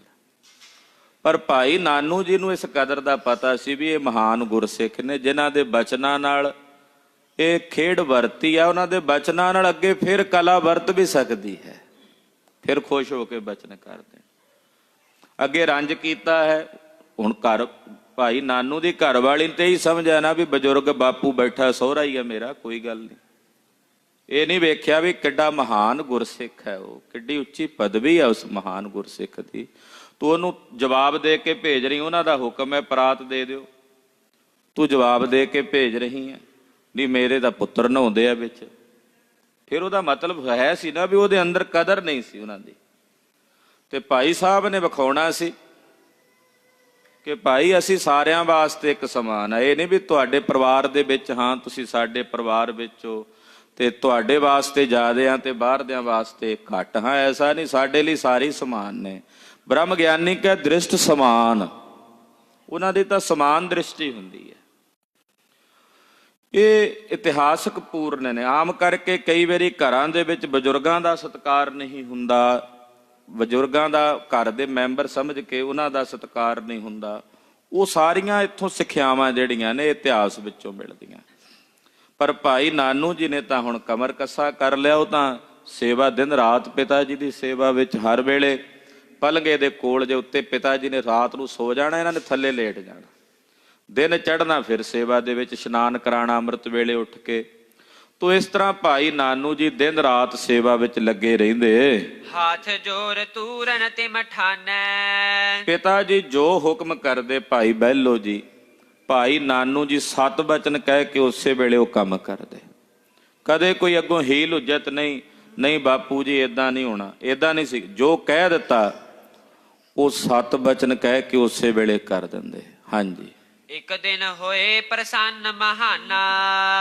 ਅਖੀਰ ਨੂੰ ਇੱਕ ਦਿਨ ਫਿਰ ਭਾਈ ਸਾਹਿਬ ਟੁੱਟ ਪਏ ਭਾਈ ਬਹਿਲੋ ਜੀ। ਜਦੋਂ ਆਪਣੇ ਪੁੱਤਰ ਨੂੰ ਵੇਖਿਆ ਵੀ ਇਹਦੇ ਅੰਦਰ ਹੁਣ ਇਹ ਮਾਣ ਨਹੀਂ ਵੀ ਸਾਡਾ ਪੁੱਤਰ ਹੈ, ਇਹ ਹੁਣ ਸੇਵਕ ਬਣ ਕੇ ਸੇਵਾ ਕਰ ਰਿਹਾ, ਮਾਣ ਛੱਡ ਕੇ, ਪੁੱਤਰ ਭਾਵ ਦਾ ਮਾਣ ਛੱਡ ਕੇ, ਤਾਂ ਫਿਰ ਭਾਈ ਸਾਹਿਬ ਰੀਝ ਪਏ। ਭਾਈ ਬਹਿਲੋ ਜੀ ਕਿਰਪਾ ਦੇ ਘਰ ਵਿੱਚ ਆ ਗਏ। ਦੇਖ ਪਾਓ ਕੋ ਬਾਕ ਬਖਾਨਾ। ਭਾਵਨਾ ਵੇਖ ਕੇ ਆਪਣੇ ਪੁੱਤਰ ਦੀ ਵਾਕ ਉਚਾਰਨ ਕੀਤਾ। ਬੋਲੇ ਕਹਾ ਕਾਮਨਾ ਤੁਵ ਉਰ ਮਾਹੀ। ਆਖਿਆ ਨਾਨੂ ਜੀ, ਪੁੱਤਰ ਜੀ ਕੀ ਕਾਮਨਾ ਹੈ ਦੱਸੋ ਤੁਹਾਡੀ? ਕਿਸ ਕਾਮਨਾ ਨੂੰ ਹਿਰਦੇ 'ਚ ਰੱਖ ਕੇ ਸੇਵਾ ਕਰਦੇ ਹੋ? ਮੰਗਨ ਕਰੋ ਸੋ ਹਮਰੇ ਪਾਹੀ। ਮੰਗੋ ਤੁਸੀਂ ਜੋ ਮੰਗਣਾ, ਜੋ ਤੁਹਾਡੀ ਕਾਮਨਾ ਹੈ ਦੱਸੋ। ਤਬ ਨਾਨੂ ਕਰ ਜੋਰ ਉਚਾਰਾ। ਭਾਈ ਨਾਨੂ ਜੀ ਨੇ ਅੱਗੋਂ ਹੱਥ ਜੋੜੇ, ਹੱਥ ਜੋੜ ਕੇ ਬੇਨਤੀ ਕੀਤੀ। ਰਹਿ ਜਗਤ ਮਹਿ ਬੰਸ ਤੁਮਾਰਾ। ਇਹ ਨਹੀਂ ਆਖਿਆ ਕਿ ਮੈਨੂੰ ਪੁੱਤਰ ਦਿਓ, ਆਖਿਆ ਭਾਈ ਸਾਹਿਬ ਪਿਤਾ ਜੀ ਤੁਹਾਡਾ ਬੰਸ ਇਸ ਜਗਤ ਵਿੱਚ ਰਹਿ ਜੇ, ਬਸ ਇਹ ਕਿਰਪਾ ਕਰੋ। ਕਿਉਂਕਿ ਭਾਈ ਬਹਿਲੋ ਦਾ ਬੰਸ, ਭਾਈ ਨਾਨੂ ਤੇ ਭਾਈ ਬਹਿਲੋ ਦਾ ਪੁੱਤਰ ਸੀ ਨਾ, ਤੇ ਨਾਨੂ ਦੇ ਅੱਗੋਂ ਜਿਹੜੇ 3 ਪੁੱਤਰ ਸੀ ਉਹ ਰਹੇ ਨਹੀਂ। ਹੁਣ ਮੰਗ ਵੀ ਕਿਵੇਂ ਮੰਗੇ? ਮੰਗਣ ਦਾ ਵੀ ਕੈਸਾ ਸੋਹਣਾ ਤਰੀਕਾ। ਜੇ ਕਹਿੰਦੇ ਮੈਨੂੰ ਪੁੱਤਰ ਚਾਹੀਦੇ ਨੇ ਫਿਰ ਵੀ ਸ਼ਾਇਦ ਗੱਲ ਹੋਰ ਹੋ ਜਾਂਦੀ, ਪਰ ਇੱਥੇ ਮਨ 'ਚ ਇਹ ਹੀ ਸੀ ਵੀ ਏਡਾ ਵੱਡਾ ਮਹਾਨ ਸਿੱਖ ਹੈ ਭਾਈ ਬਹਿਲੋ, ਉਹਦੀ ਬੰਸ ਰਹੇਗੇ ਸੰਸਾਰ ਵਿੱਚ। ਉਹਨਾਂ ਦੀ ਜਿਹੜੀ ਇਹ ਪਰੰਪਰਾ ਹੈ, ਭਾਈ ਕੀ ਪਦਵੀ ਜਿਹੜੀ ਅੱਗੇ ਉਹਨਾਂ ਦੇ ਬੰਸ ਨਾਲ ਚੱਲਦੀ ਰਹੇ। ਹਾਂਜੀ। ਇਹੀ ਕਾਮਨਾ ਲਖੀ ਹੈ ਮੇਰੀ। ਬਸ ਇਹੀ ਕਾਮਨਾ ਹੈ ਮੇਰੀ, ਬਸ ਇਹੀ ਇੱਛਾ ਹੈ। ਪੂਜੋ ਕੀਜੈ ਕਿਰਪਾ ਬਡੇਰੀ। ਤੇ ਤੁਸੀਂ ਪੁੱਛਿਆ ਮੈਂ ਦੱਸ ਦਿੱਤਾ, ਤੇ ਹੁਣ ਕਿਰਪਾ ਤੁਸੀਂ ਕਰਨੀ ਹੈ। ਸੁਨ ਭਾਈ ਬਹਿਲੋ ਕਹਿ ਸੋਏ। ਭਾਈ ਨਾਨੂ ਨੇ ਜਦੋਂ ਇਸ ਤਰ੍ਹਾਂ ਬੇਨਤੀ ਕੀਤੀ ਤੇ ਸੁਣ ਕੇ ਭਾਈ ਬਹਿਲੋ ਜੀ ਜਾਚੋ ਅਪਰ ਕਾਮਨਾ ਕੋਏ। ਬੋਲੇ, ਕਹਿੰਦੇ ਕੁਝ ਹੋਰ ਮੰਗ ਲੈ ਨਾਨੂ, ਇਹ ਰਹਿਣ ਦੇ। ਅੱਗੇ ਵੀ ਸੀਗੇ ਤੇਰੇ ਕੋਲੇ, ਇਹ ਤਾਂ ਦੁੱਖ ਦਾ ਹੀ ਹੈ, ਮੋਹ ਹੈ ਨਾ, ਇਹ ਤਾਂ ਦੁੱਖ ਦਿੰਦਾ ਹੈ, ਤੂੰ ਕੁਝ ਹੋਰ ਮੰਗ ਲੈ। ਭਾਈ ਸਾਹਿਬ ਭਾਈ ਬਹਿਲੋ ਜੀ ਇਦਾਂ ਕਹਿੰਦੇ ਹਨ। ਪੁਨ ਨਾਨੂ ਕਹਿ ਸੁਤ ਹੀ ਦੀਜੈ। ਭਾਈ ਨਾਨੂ ਨੇ ਅੱਗੋਂ ਫਿਰ ਬੇਨਤੀ ਕੀਤੀ, ਕਹਿੰਦਾ ਨਹੀਂ ਮਹਾਰਾਜ ਤੁਹਾਡਾ ਬੰਸ ਰਹੇ, ਬਸ ਇਹੀ ਕਿਰਪਾ ਕਰੋ, ਪੁੱਤਰ ਦੀ ਦਾਤ ਬਖਸ਼ੋ। ਜੋ ਪ੍ਰਸੰਨ ਤੋ ਕਰੁਣਾ ਕੀਜੈ। ਜੇ ਖੁਸ਼ ਹੋ ਪ੍ਰਸੰਨ ਹੋ ਤੇ ਫਿਰ ਕਿਰਪਾ ਕਰ ਦਿਓ। ਦੀਨ ਬੇਰ ਭਾਈ ਇਮ ਕਹਿਓ। ਭਾਈ ਸਾਹਿਬ ਨੇ ਫਿਰ ਕਿਹਾ ਨਾਨੂ ਰਹਿਣ ਦੇ ਇਸ ਮੰਗ ਨੂੰ, ਹੁਣ ਕਿਆ ਲੈਣਾ ਤੂੰ ਇਸ ਮੰਗ ਤੋਂ? ਅੱਗੋਂ ਇਹਨੇ ਫਿਰ ਆਖਿਆ ਨਹੀਂ ਮਹਾਰਾਜ ਮੈਨੂੰ ਚਾਹੀਦਾ ਹੀ ਹੈ। 3 ਵਾਰੀ ਭਾਈ ਸਾਹਿਬ ਨੇ ਕਿਹਾ, 3 ਵਾਰੀ ਭਾਈ ਨਾਨੂ ਨੇ ਇਹੀ ਮੰਗ ਮੰਗੀ। ਸੁਤ ਬਿਨ ਨਾਨੂ ਅਪਰ ਨ ਚਾਹਿਓ। ਭਾਈ ਨਾਨੂ ਨੇ ਪੁੱਤਰ ਤੋਂ ਬਿਨਾ ਕੁਝ ਹੋਰ ਮੰਗਿਆ ਹੀ ਨਹੀਂ, ਹੋਰ ਕੋਈ ਕਾਂਖਾ ਹੀ ਨਹੀਂ ਕੀਤੀ। ਸ੍ਰੀ ਮੁਖ ਤੇ ਹੋਏ ਖੁਸ਼ੀ ਉਚਾਰਾ। ਅਖੀਰ ਭਾਈ ਬਹਿਲੋ ਜੀ ਖੁਸ਼ ਸਨ, ਉਹ ਵੀ ਫਿਰ ਪ੍ਰਸੰਨ ਹੋਏ। ਕਿਰਪਾ ਦੇ ਘਰ ਵਿੱਚ ਆ ਕੇ ਬੋਲੇ, ਉਪਜੈ ਹੈ ਸੁਤ ਤੁਬ ਹੋਏ ਗੁਣ ਭਾਰਾ। ਆਖਿਆ ਚੰਗਾ ਨਾਨੂ ਤੁਹਾਡੇ ਘਰ ਹੁਣ ਇੱਕ ਪੁੱਤਰ ਪੈਦਾ ਹੋਵੇਗਾ, ਬੜਾ ਗੁਣਵਾਨ ਹੋਵੇਗਾ, ਭਾਰੇ ਗੁਣਾ ਵਾਲਾ। ਕਿਉਂਕਿ ਹੁਣ ਭਾਂਡਾ ਵੀ ਬਣ ਗਿਆ, ਤੇ ਭਾਂਡਾ ਐਸਾ ਬਣ ਗਿਆ ਕਿ ਹੁਣ ਜਿਸ ਨੇ ਉਤਰਨਾ ਹੈ ਉਹ ਵੀ ਕੋਈ ਮਹਾਨ ਸ਼ਖਸੀਅਤ ਹੀ ਉਤਰੇਗੀ ਤੁਹਾਡੇ ਘਰ। ਸੇਵਾ ਦੋਹਾਂ ਨੇ ਕੀਤੀ ਹੈ ਨਾ। ਹੁਣ ਭਾਂਡਾ ਤਿਆਰ ਹੋ ਗਿਆ, ਵਸਤੂ ਵੀ ਇਹਦੇ ਵਿੱਚ ਚੰਗੀ ਪਵੇਗੀ। ਭਗਤਾ ਨਾਮ ਤਾਹੇ ਕੋ ਧਰੀ ਹੈ। ਔਰ ਜਿਹੜਾ ਪੁੱਤਰ ਤੁਹਾਡੇ ਘਰ ਜਨਮੇਗਾ ਭਾਰੀ ਗੁਣਵਾਨ ਹੋਵੇਗਾ, ਉਹਦਾ ਨਾਂ ਤੁਸੀਂ ਭਾਈ ਭਗਤਾ ਜੀ ਰੱਖਿਓ। ਉਹ ਭਗਤ ਹੀ ਹੋਵੇਗਾ ਤੇ ਉਹਦਾ ਨਾਂ ਭਗਤਾ ਰੱਖਿਓ। ਹਿਰਦੇ ਕਾਮਨਾ ਪੂਰਨ ਕਰੀ ਹੈ। ਤੁਹਾਡੇ ਮਨ ਦੀ ਕਾਮਨਾ ਪੂਰਨ ਹੋਵੇਗੀ। ਸੁਤ ਕਹਿ ਸੁਤ ਉਪਜਨ ਬਰ ਦਇਓ। ਏਦਾਂ ਆਪਣੇ ਪੁੱਤਰ ਦੇ ਘਰ ਪੁੱਤਰ ਹੋਵੇ, ਇਹ ਵਾਰ ਇਹ ਬਖਸ਼ਿਸ਼ ਭਾਈ ਬਹਿਲੋ ਜੀ ਨੇ ਕੀਤੀ। ਸਭ ਭਗਤਾ ਜਨਮਤ ਸ਼ੁਭ ਭਇਓ। ਸਮਾਂ ਪਾ ਕੇ ਇਹਨਾਂ ਦੇ ਗ੍ਰਹਿ ਵਿਖੇ ਇੱਕ ਪੁੱਤਰ ਨੇ ਜਨਮ ਲਿਆ ਤੇ ਭਾਈ ਬਹਿਲੋ ਜੀ ਦੇ ਕਥਨ ਅਨੁਸਾਰ ਉਹਨਾਂ ਦਾ ਨਾਂ ਰੱਖਿਆ ਭਾਈ ਭਗਤਾ। ਹਾਂਜੀ, ਤਿਸ ਭਗਤੇ ਕੇ ਹਮ ਭੇ ਤਾਤਾ। ਕਹਿੰਦੇ ਉਹ ਭਾਈ ਭਗਤਾ ਜੀ ਨੇ ਆ ਜਿੱਥੇ ਆਪ ਜੀ ਬੈਠੇ ਹੋ ਇਹ ਨਗਰ ਆਪਣੇ ਨਾਂ ਤੇ ਵਸਾਇਆ, ਭਗਤਾ ਭਾਈ ਕਾ। ਤੇ ਅਸੀਂ 5 ਪੁੱਤਰ ਅੱਗੋਂ ਉਹਨਾਂ ਦੇ ਹਾਂ, ਤੁਹਾਡੇ ਚਰਨਾਂ 'ਚ ਬੈਠੇ ਹਾਂ। ਭਾਈ ਭਗਤਾ ਜੀ ਦੇ ਅਸੀਂ 5 ਪੁੱਤਰ ਹਾਂ, ਯਾਨੀ ਕਿ ਭਾਈ ਬਹਿਲੋ ਦੇ ਫਿਰ ਪੜਪੋਤਰੇ ਹੋ ਗਏ। ਭਗਤਾ ਜੀ ਪੋਤਰੇ ਸਨ, ਅੱਗੋਂ ਇਹ ਪੜਪੋਤਰੇ। ਅਸੀਂ 5 ਭਾਈ ਭਗਤਾ ਜੀ ਦੇ। ਸਾਡੇ ਪਿਤਾ ਜੀ ਇਕੱਲੇ ਸਨ ਤੇ ਦਾਦਾ ਜੀ ਵੀ ਇਕੱਲੇ ਸਨ। ਉੱਥੋਂ ਫਿਰ ਅੱਗੇ ਅਸੀਂ 5 ਪੁੱਤਰ ਜਿਹੜੇ ਭਾਈ ਭਗਤੇ ਦੇ ਗ੍ਰਹਿ ਵਿਖੇ ਹੋਏ, ਉਹ ਅਸੀਂ ਆਪ ਜੀ ਦੇ ਚਰਨਾਂ ਵਿੱਚ ਹਾਜ਼ਰ ਹਾਂ। ਜੁਗਦਾਰਾ ਤੇ ਪੰਚਹੁ ਭਰਾਤਾ। ਸਾਡੇ ਪਿਤਾ ਜੀ ਦੀਆਂ 2 ਸ਼ਾਦੀਆਂ ਸਨ। ਉਹਨਾਂ 2 ਸ਼ਾਦੀਆਂ ਵਿੱਚੋਂ ਅਸੀਂ 5 ਭਰਾਵਾਂ ਨੇ ਜਨਮ ਲਿਆ। ਇੱਕ ਵੱਡੀ ਘਰ ਵਾਲੀ ਜਿਹੜੀ ਸੀ ਭਾਈ ਭਗਤਾ ਜੀ ਦੀ, ਉਹਦੇ ਵਿੱਚੋਂ ਉਹਦੀ ਕੁੱਖ ਤੋਂ ਮੇਰਾ ਜਨਮ ਹੋਇਆ। ਸਾਡੀ ਦੂਸਰੀ ਮਾਂ ਦੀ ਕੁੱਖ ਤੋਂ ਇਹ 4 ਪੁੱਤਰ ਜਿਹੜੇ 4 ਭਰਾ ਮੇਰੇ, ਇਹਨਾਂ ਦਾ ਜਨਮ ਹੋਇਆ। ਸਕਲ ਬਾਰਤਾ ਤਿਨਹੁ ਸੁਨਾਈ। ਏਦਾਂ ਭਾਈ ਗੁਰਦਾਸ ਜੀ ਨੇ ਆਪਣੇ ਬੰਸ ਦੀ, ਆਪਣੇ ਘਰ ਦੀ ਸਾਰੀ ਜਿਹੜੀ ਕਥਾ ਹੈ ਉਹ ਮਹਾਰਾਜ ਜੀ ਨੂੰ ਭਾਈ ਮਾਨ ਸਿੰਘ ਜੀ ਨੇ ਪੁੱਛਿਆ ਸੀ, ਕੋਲ ਬਹਿ ਕੇ ਸੁਣਾਈ।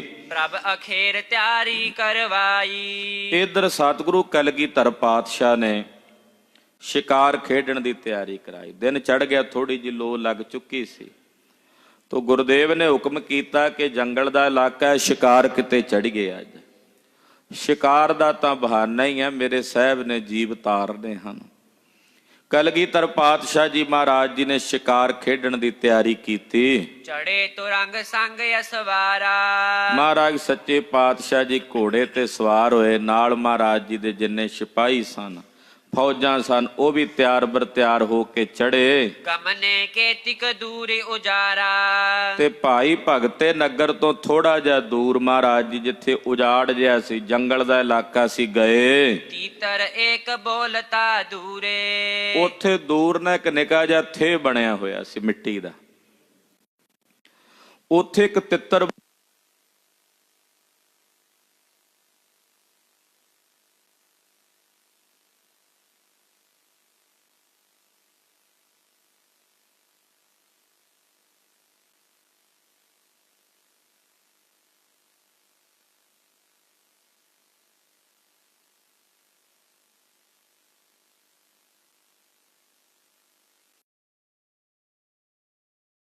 ਸੁਭਾਨ ਤੇਰੀ ਕੁਦਰਤ, ਸੁਭਾਨ ਤੇਰੀ ਕੁਦਰਤ। ਏਦਾਂ ਉਹ ਤਿੱਤਰ ਬੋਲ ਰਿਹਾ ਹੈ। ਸੁਨ ਬੋਲੇ ਸ਼੍ਰੀ ਸਤਿਗੁਰ ਪੂਰੇ। ਸੁਣ ਕੇ ਕਲਗੀਧਰ ਪਾਤਸ਼ਾਹ ਜੀ ਮਹਾਰਾਜ ਜੀ ਬੋਲੇ, ਭੂਮੀਆਂ ਭੂਮ ਉਪਰ ਨਿਤ ਲੁਝ ਹੈ। ਮਹਾਰਾਜ ਜੀ ਕਹਿੰਦੇ ਜ਼ਮੀਨ ਦਾ ਮਾਲਕ ਉਸੇ ਜ਼ਮੀਨ ਦੇ ਉੱਤੇ ਲੁਝਿਆ ਫਿਰਦਾ ਹੈ। ਜਿਹੜੀ ਜ਼ਮੀਨ ਦਾ ਇਹ ਮਾਲਕ ਸੀ ਉਸੇ ਦੇ ਉੱਤੇ ਲੁਝਿਆ ਫਿਰਦਾ, ਉੱਥੇ ਹੀ ਭਟਕੀ ਜਾਂਦਾ ਹੈ। ਛੋੜ ਚੱਲੇ ਤ੍ਰਿਸ਼ਨਾ ਨਹੀਂ ਬੁਝੈ। ਕਹਿੰਦੇ ਛੱਡ ਕੇ ਜਾਂਦਾ, ਮੁੜ ਕੇ ਫੇਰ ਆ ਜਾਂਦਾ। ਤ੍ਰਿਸ਼ਨਾ ਨਹੀਂ ਬੁਝਦੀ ਵੀ ਮੇਰੀ ਜ਼ਮੀਨ ਹੈ, ਇਹ ਮੇਰੀ ਜ਼ਮੀਨ ਹੈ। ਉੱਥੇ ਲੁਝੀ ਉਹ ਤਿੱਤਰ ਜਿਹੜਾ ਸੀ ਨਾ, ਉਸੇ ਜ਼ਮੀਨ ਦਾ ਮਾਲਕ ਸੀ ਜਿਹੜਾ ਥੇ ਬਣਿਆ ਹੋਇਆ ਸੀ ਉੱਥੇ। ਮਹਾਰਾਜ ਜੀ ਕਹਿੰਦੇ ਮਰ ਕੇ ਕਈ ਜੂਨੀਆਂ ਵਿੱਚ ਭਟਕਿਆ, ਮੁੜ ਮੁੜ ਇੱਥੇ ਹੀ ਜੰਮਦਾ, ਫੇਰ ਨਹੀਂ ਉਹਦਾ ਖਹਿੜਾ ਛੱਡਦਾ, ਫੇਰ ਉਹਦੀ ਮਮਤਾ ਇਹਦੇ ਅੰਦਰ ਬਣੀ ਹੋਈ ਹੈ। ਸਿੱਖਨ ਬੁਝਿਓ ਕਹਾਂ ਅਲਾਈ। ਸਿੱਖ ਕਹਿਣ ਲੱਗੇ ਮਹਾਰਾਜ ਜੀ, ਕਿਉਂਕਿ ਉਹ ਤਿੱਤਰ ਬੋਲ ਰਿਹਾ, ਸਤਿਗੁਰੂ ਜੀ ਨੇ ਇਹੀ ਵਚਨ ਕਹੇ ਕਿ ਭੂਮੀਆਂ ਭੂਮ ਉੱਪਰ ਨਿਤ ਲੁਝੈ, ਛੋੜ ਚੱਲੈ ਤ੍ਰਿਸ਼ਨਾ ਨਹੀਂ ਬੁਝੈ। ਸਿੱਖ ਕਹਿੰਦੇ ਮਹਾਰਾਜ ਜੀ ਇਹ ਬਚਨ ਆਪ ਜੀ ਨੇ ਕਿਸ ਪ੍ਰਥਾਏ ਉਚਾਰਨ ਕੀਤੇ ਹਨ? ਪਾਤਸ਼ਾਹ ਦੇਹੋ ਹਮੋ ਬੁਝਾਈ। ਇਹ ਪਾਤਸ਼ਾਹ ਜੀ ਕਿਰਪਾ ਕਰਕੇ ਸਾਨੂੰ ਬੁਝਾ ਦਿਓ, ਜਣਾ ਦਿਓ। ਸੁਨ ਸ਼੍ਰੀ ਮੁਖ ਤੇ ਕਹਿਓ ਬ੍ਰਿਤੰਤ। ਸੁਣ ਕੇ ਕਲਗੀਧਰ ਪਾਤਸ਼ਾਹ ਜੀ ਮਹਾਰਾਜ ਜੀ ਬੋਲੇ, ਇਹ ਤੀਤਰ ਬੋਲਿਓ ਛਿਤ ਕੰਤ। ਮਹਾਰਾਜ ਜੀ ਕਹਿੰਦੇ ਭਾਈ ਸਿੱਖੋ, ਆ ਜਿਹੜਾ ਤਿੱਤਰ ਪਿਆ ਬੋਲਦਾ ਨਾ, ਇਸ ਜ਼ਮੀਨ ਦਾ ਮਾਲਕ ਹੈ। ਜਿਹੜੀ ਜ਼ਮੀਨ ਦੇ ਉੱਤੇ ਆ ਭਟਕਦਾ ਫਿਰਦਾ ਨਾ, ਥੇ ਜਿਹਾ ਬਣਿਆ ਹੋਇਆ, ਇਹ ਇਹਦਾ ਮਾਲਕ ਹੈ। ਇਹੋ ਗੰਢ ਕੋ ਨਾਮ ਕਹਾਵੈ। ਇਹ ਥੇ ਗੰਢ ਦਾ ਥਥੇ ਕਹਾਇਆ ਜਾਂਦਾ ਹੈ। ਜਿਹੜਾ ਥੇ ਹੈ ਇਹਦਾ ਨਾਂ ਗੰਢ ਦਾ ਥੇ ਕਿਹਾ ਜਾਂਦਾ ਹੈ। ਜਿੱਥੇ ਭਟਕ ਰਿਹਾ ਹੈ ਸੋ ਇਹ ਗੰਢ ਨਾ ਤਜ ਕਰ ਜਾਵੈ। ਇਹ ਜਿਹੜਾ ਗੰਢ ਹੈ ਥੇ, ਇਹਨੂੰ ਇਹ ਛੱਡ ਕੇ ਨਹੀਂ ਜਾਂਦਾ। ਆਪਨ ਸਤਾਨ ਪਛਾਨ ਰਹੰਤਾ। ਇਹਨੂੰ ਆਪਣੀ ਜਗ੍ਹਾ ਦੀ ਪਛਾਣ ਹੈ। ਕੋਈ ਪੂਰਵੇਲੇ ਜਨਮ ਦੀ ਸੋਝੀ ਆ ਜਾਂਦੀ ਵੀ ਮੇਰੀ ਜ਼ਮੀਨ ਹੈ, ਥੇ ਬਣ ਗਈ ਹੈ, ਪਰ ਉਹਨੂੰ ਛੱਡ ਕੇ ਨਹੀਂ ਜਾਂਦਾ। ਅਗਲੇ ਜਨਮ ਚ ਆਉਂਦਾ, ਮੁੜ ਕੇ ਫੇਰ ਇੱਥੇ ਆ ਜਾਂਦਾ। ਅਪਰ ਜਾਨ ਹਿਤ ਨਹੀਂ ਤਜੰਤਾ। ਹੋਰ ਕਿਤੇ ਜਾਣ ਨੂੰ ਇਸ ਜਗ੍ਹਾ ਨੂੰ ਛੱਡ ਕੇ ਜਾਂਦਾ ਹੀ ਨਹੀਂ ਹੈ। ਇਹਦੇ ਅੰਦਰੋਂ ਮਰਨ ਤੋਂ ਬਾਅਦ ਵੀ ਇਸ ਜ਼ਮੀਨ ਦੀ ਮਮਤਾ ਬਣੀ ਹੋਈ ਹੈ। ਇਹਦੀ ਮਮਤਾ ਬਣੀ ਹੋਈ ਹੈ, ਇਸੇ ਕਰਕੇ ਮੁੜ ਮੁੜ ਕੇ ਇੱਥੇ ਹੀ ਭਟਕ ਰਿਹਾ ਹੈ। ਫੂਟੀ ਆਂਖ ਏਕ ਇਸ ਕੇਰੀ। ਕਹਿੰਦੇ ਸਿੱਖੋ ਤੁਹਾਨੂੰ ਵਿਖਾਈਏ ਇਹਦੀ ਨਿਸ਼ਾਨੀ। ਕਹਿੰਦੇ ਜਾਓ, ਜੇ ਫੜ ਸਕਦੇ ਉਹਨੂੰ ਫੜ ਕੇ ਲਿਆਓ। ਇਹਦੀ ਇੱਕ ਅੱਖ ਕਾਣੀ ਹੈ, ਇੱਕ ਅੱਖ ਤੋਂ ਕਾਣਾ ਹੈ, ਕਾਣਾ ਤਿੱਤਰ ਹੈ। ਇੱਕ ਅੱਖ ਤੋਂ ਕਾਣਾ, ਜਾਓ ਵੇਖ ਕੇ ਲਿਆਓ ਫੜ ਕੇ। ਕਾਨਾ ਅਹੈ ਪਕੜ ਲਿਓ ਹੇਰੀ। ਜਾਓ ਫੜ ਕੇ ਲਿਆਓ, ਨਾਲੇ ਪੱਕਾ ਹੋ ਜਾਏਗਾ ਤੁਹਾਨੂੰ। ਤੇ ਇੱਕ ਅੱਖ ਤੋਂ ਕਾਣਾ ਹੈ। ਸੁਨ ਸਿੱਖਨ ਘੇਰਿਓ ਬਰਿਆਈ। ਸਿੱਖਾਂ ਨੇ ਜਾ ਕੇ, ਉਹ ਜਿੱਥੇ ਥੇ ਚ ਫਿਰਦਾ ਸੀ ਤਿੱਤਰ, ਜਾ ਕੇ ਸਿੱਖਾਂ ਨੇ ਘੇਰਾ ਪਾ ਲਿਆ। ਤਿੱਤਰ ਵੀ ਫੜਨਾ ਮਾਰਨਾ ਸੁਖਾਲਾ ਹੁੰਦਾ, ਫੜਨਾ ਜੀਵਨ ਦੇ ਪੰਛੀ ਨੂੰ ਔਖਾ ਹੁੰਦਾ ਹੈ। ਤੇ ਪਰ ਉਹ ਸ਼ਿਕਾਰ ਕਰਨ ਵਾਲੇ ਸਨ, ਔਰ ਰੋਜ਼ ਸ਼ਿਕਾਰ ਖੇਡਣਾ ਉਹਨਾਂ ਦਾ ਤਜਰਬਾ ਸੀ। ਤੋ ਜਾ ਕੇ ਸਿੱਖਾਂ ਨੇ ਘੇਰਾ ਪਾ ਕੇ ਨੂੰ ਫੜਨ ਵਾਸਤੇ ਯਤਨ ਕੀਤਾ। ਇਤਿ ਉਤ ਫਿਰਤ ਛਪਨ ਹਿਤ ਥਾਈ। ਉਹ ਤਿੱਤਰ ਸਿੱਖਾਂ ਕੋਲੋਂ ਡਰਦਾ, ਇੱਧਰ ਉੱਧਰ ਲੁਕਦਾ ਫਿਰਦਾ, ਛੁਪਣ ਨੂੰ ਥਾਂ ਲੱਭਦਾ ਹੈ। ਧਾਏ ਧਾਏ ਕਰ ਦਿਓ ਹਰਾਏ। ਆਖੀਰ ਨੂੰ ਉਹਨੂੰ ਭਜਾ ਭਜਾ ਕੇ ਹੰਬ ਗਿਆ। ਜਦੋਂ ਉਹ ਤਿੱਤਰ ਜਦੋਂ ਹੰਬ ਗਿਆ, ਹਿਤ ਪਕੜਨ ਕੋ ਹੱਥ ਚਲਾਏ।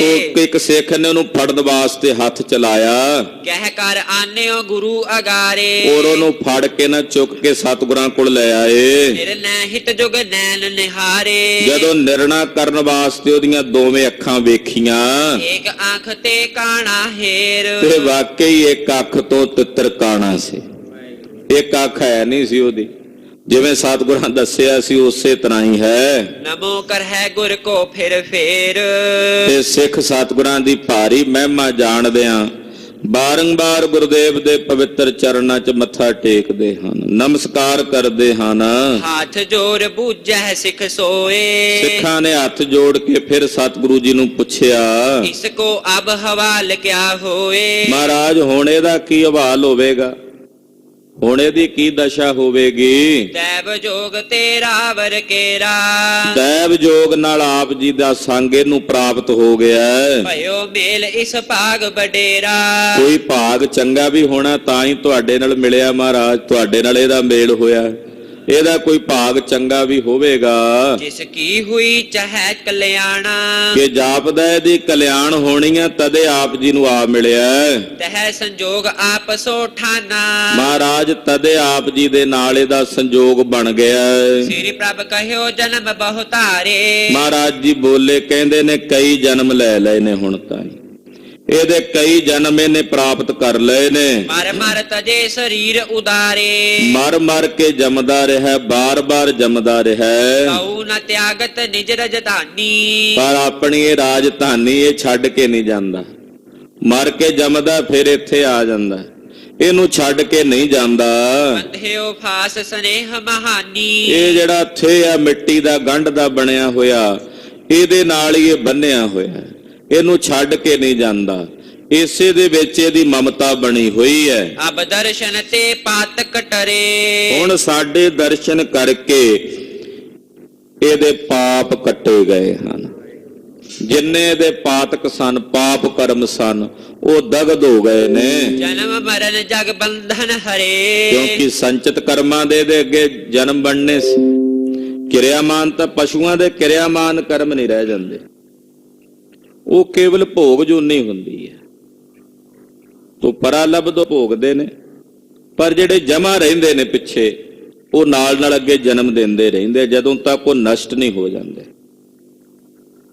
ਜਿਵੇਂ ਅਸੀਂ ਢੋਲ ਦੇ ਵਿੱਚ ਘਰ 'ਚ ਕਣਕ ਰੱਖੀ ਹੁੰਦੀ ਹੈ, ਬੀਜ, ਉਹ ਜਦੋਂ ਤੱਕ ਬੀਜ ਹੈ ਅੱਗੇ ਫਸਲ ਉੱਗ ਸਕਦੀ ਹੈ। ਜਦੋਂ ਬੀਜ ਸਾੜੀ ਜਾਏ, ਉਹਨੂੰ ਭੁੰਨ ਦਿੱਤਾ ਜਾਏ, ਅੱਗ ਲਾ ਦਿੱਤੀ ਜੇ, ਫਿਰ ਥੋੜੀ ਉੱਗਦਾ। ਭੁੰਨਿਆ ਹੋਇਆ ਬੀਜ ਤਾਂ ਨਹੀਂ ਉੱਗਦਾ। ਇਸੇ ਤਰ੍ਹਾਂ ਜਦੋਂ ਸਤਿਗੁਰਾਂ ਦੀ ਦਇਆ ਵਰਤਦੀ ਹੈ ਤੇ ਉਹ ਜਿੰਨੇ ਕਿਰਿਆਮਾਨ ਕਰਮ ਨਾ, ਢੋਲ 'ਚ ਪਏ ਹੋਏ ਸੰਚਿਤ ਕਰਮ ਜਿਹੜੇ ਹੁੰਦੇ ਆ ਜਮਾ, ਉਹ ਸਾਰੇ ਸੜ ਕੇ ਸੁਆਹ ਹੋ ਜਾਂਦੇ ਨੇ, ਮੁੜ ਕੇ ਅੱਗੇ ਉਹ ਫਲ ਨਹੀਂ ਦੇ ਸਕਦੇ। ਜਾਂ ਪੱਥੇ 'ਚ ਪਾਏ ਹੋਏ ਤੀਰਾਂ ਦੀ ਕਾਨੀ ਤੋੜ ਦਿੱਤੀ ਆ, ਹੁਣ ਉਹ ਚੱਲ ਨਹੀਂ ਸਕਦੇ। ਤੋ ਸਤਿਗੁਰੂ ਜੀ ਕਹਿੰਦੇ ਇਹਦੇ ਜਿੰਨੇ ਪਾਪ ਕਰਮ ਸਨ ਉਹ ਸਾਡੇ ਦਰਸ਼ਨ ਕਰਕੇ ਕੱਟੇ ਗਏ ਨੇ, ਹੁਣ ਅੱਗੇ ਇਹਨੂੰ ਜਨਮ ਨਹੀਂ ਲੈਣਾ ਪਵੇਗਾ। ਇਮੈ ਉਧਾਰ ਖਗ ਕੋ ਕਰ ਭਲੇ। ਏਦਾਂ ਦਇਆ ਦ੍ਰਿਸ਼ਟੀ ਕੀਤੀ, ਉਹ ਪੰਛੀ ਜਿਹੜਾ ਤਿੱਤਰ ਸੀ ਉਸੇ ਵੇਲੇ ਉਹਦੇ ਸਰੀਰ ਚੋਂ ਪ੍ਰਾਣ ਨਿਕਲ ਗਏ, ਔਰ ਗਰੀਬ ਨਵਾਜ ਪਾਤਸ਼ਾਹ ਜੀ ਦੀ ਕਿਰਪਾ ਨਾਲ ਉਹ ਤਿੱਤਰ ਦਾ ਉਧਾਰ ਹੋਇਆ।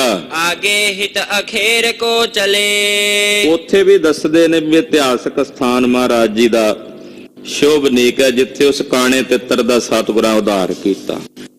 ਉਥੋਂ ਸ਼ਿਕਾਰ ਖੇਡ ਕੇ ਕਲਗੀਧਰ ਪਾਤਸ਼ਾਹ ਜੀ ਮਹਾਰਾਜ ਜੀ ਅੱਗੇ ਵਧੇ।